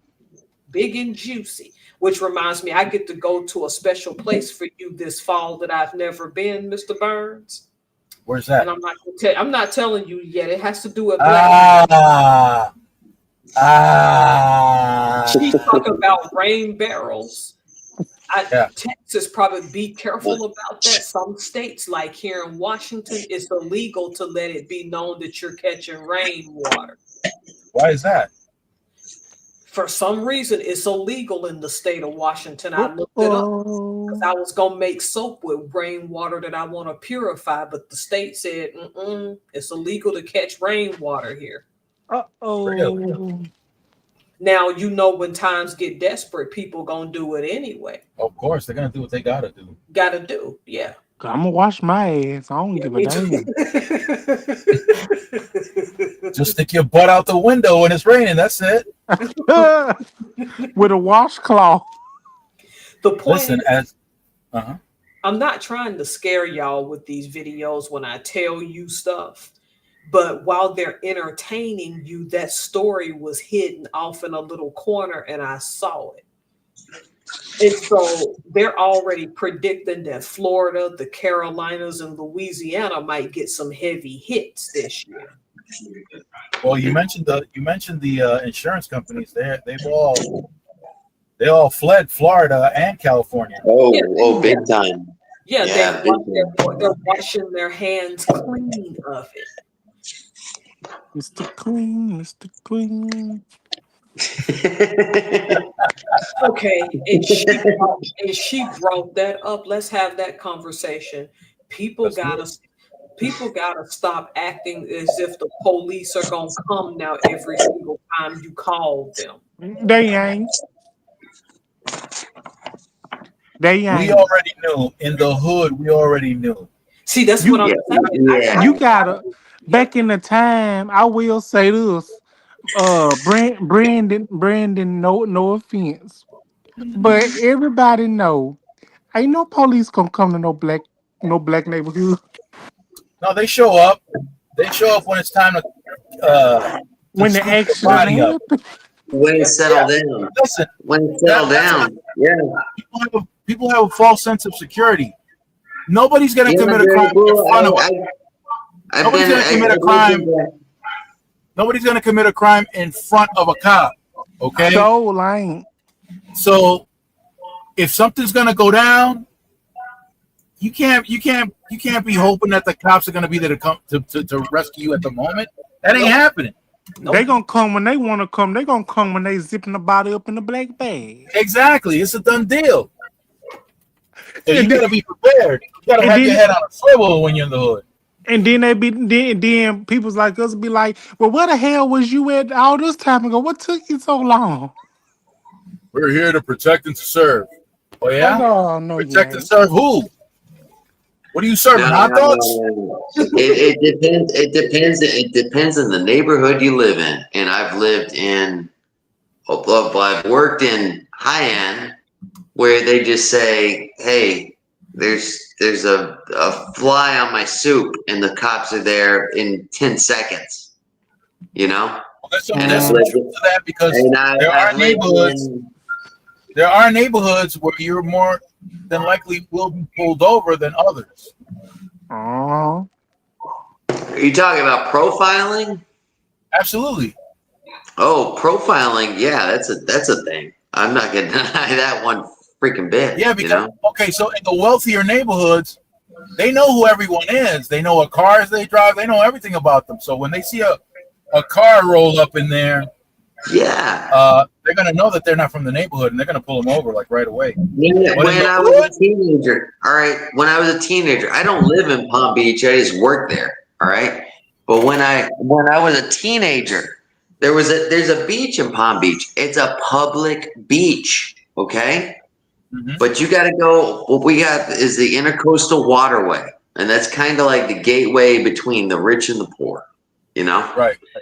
And literally 4 blocks down, you've got that family I was talking about that turned it into it was a crack neighborhood. It's ghetto as Florida gets, you know. Mm-hmm. Okay, less than Yep. a mile away is the richest area of the world, just about. You know what I mean? You got the richest people of the world that are buying these mansions that are billions of dollars or millions of dollars, you know. And I would drive my friends going to the public beach. Okay, Mm-hmm. we're in a Toyota Celica, riding 4 deep, 10 years old. We get pulled over just for crossing the bridge, for crossing the bridge. Yeah. You know, that was it. It's just, yeah. You know, Yeah. I've lived in bad neighborhoods. I lived in neighborhoods where you don't go out at night. You can't go out at night. It was so bad in the 90s, you know. The police couldn't control everything, and you just didn't go out at night because it wasn't safe. That was it. That's what that well, you're doing what you're doing when you're aware of your environment. Yeah. Yeah, exactly. Got to be aware of the environment, though. Yeah. If you weren't in a certain gang or what you know, whatever, I didn't want to be any part of that. So you just stayed home. That was it. Stay home. Stay home. But that was when Make sure there you was. prep. Yeah. Make sure you prep. I think I'm reaching DeAndre's level. I'm getting there, man. I've been home for a little bit. We've been Catching on up? for. I 3 think I think I caught up, man. Yeah, fucking 3 hours, man. Shit. but I was sober when it started. forgive me. I was checking on my food. I'm gonna eat me a little bite and I'm gonna go to bed. I've been up a while.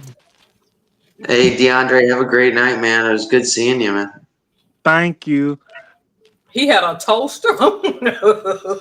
Yeah, I got a toaster oven in my For a room. mailbox? For a mailbox? A mail? No, for me to Somebody cook in Homestead's neighborhood got some shit like that. Look, her Oh, neighbor. my I neighbor. missed it. Oh, That's ghetto. ain't it though?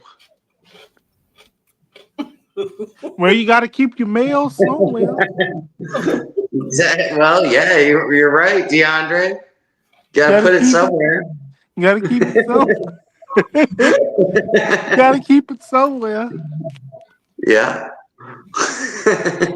I'm sorry to come in so late in the live. I know I'm way late, but hey, I made it. Yeah, I'm about You to made get it. off myself. Yeah, it's time. It's time, guys. It Yeah, really because is I Yeah, got it's I gotta make soap tomorrow and probably make jambalaya too. So Oh, Don't I forget, love Professor, jambalaya. in the email, I sent you a name with the address. Hopefully, it'll get there this time.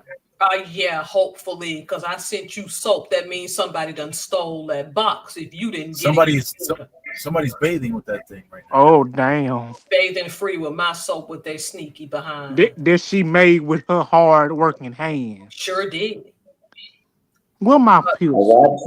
I watched it, which was awesome. where my baseball bat at? Let me go. Where my His pills? name is man. I'm finna set it off. Look, I'm finna sit. my butt is stanking because I'm still waiting. You better go on and get you a damn dollar bar of Dow soap. And wait till that. I might have to borrow that toaster from that dude. Shit. No shoes, no toe. Roast my butt. Roast the funk off my butt. No, that's gonna make it damn worse. All right. Toast my booty cheeks. All right, y'all. Okay, it's time to go. Good night. You don't know how Well, I Good see night, y'all all. later. All right, I'll see y'all. Good night, everyone. Stay fresh, y'all. Good night. Thank you. Good You night. Stay too. fresh. Profitable. Keep it moist. Keep it Good profitable. night, y'all. Good night, y'all. Good Hey. night. Good night, Charles. Charles. Good night, Charles. Always a pleasure. Definitely, man. I pleasured myself. Thank you. Peace, Brandon. Peace, Hey, Homestead. see you next time.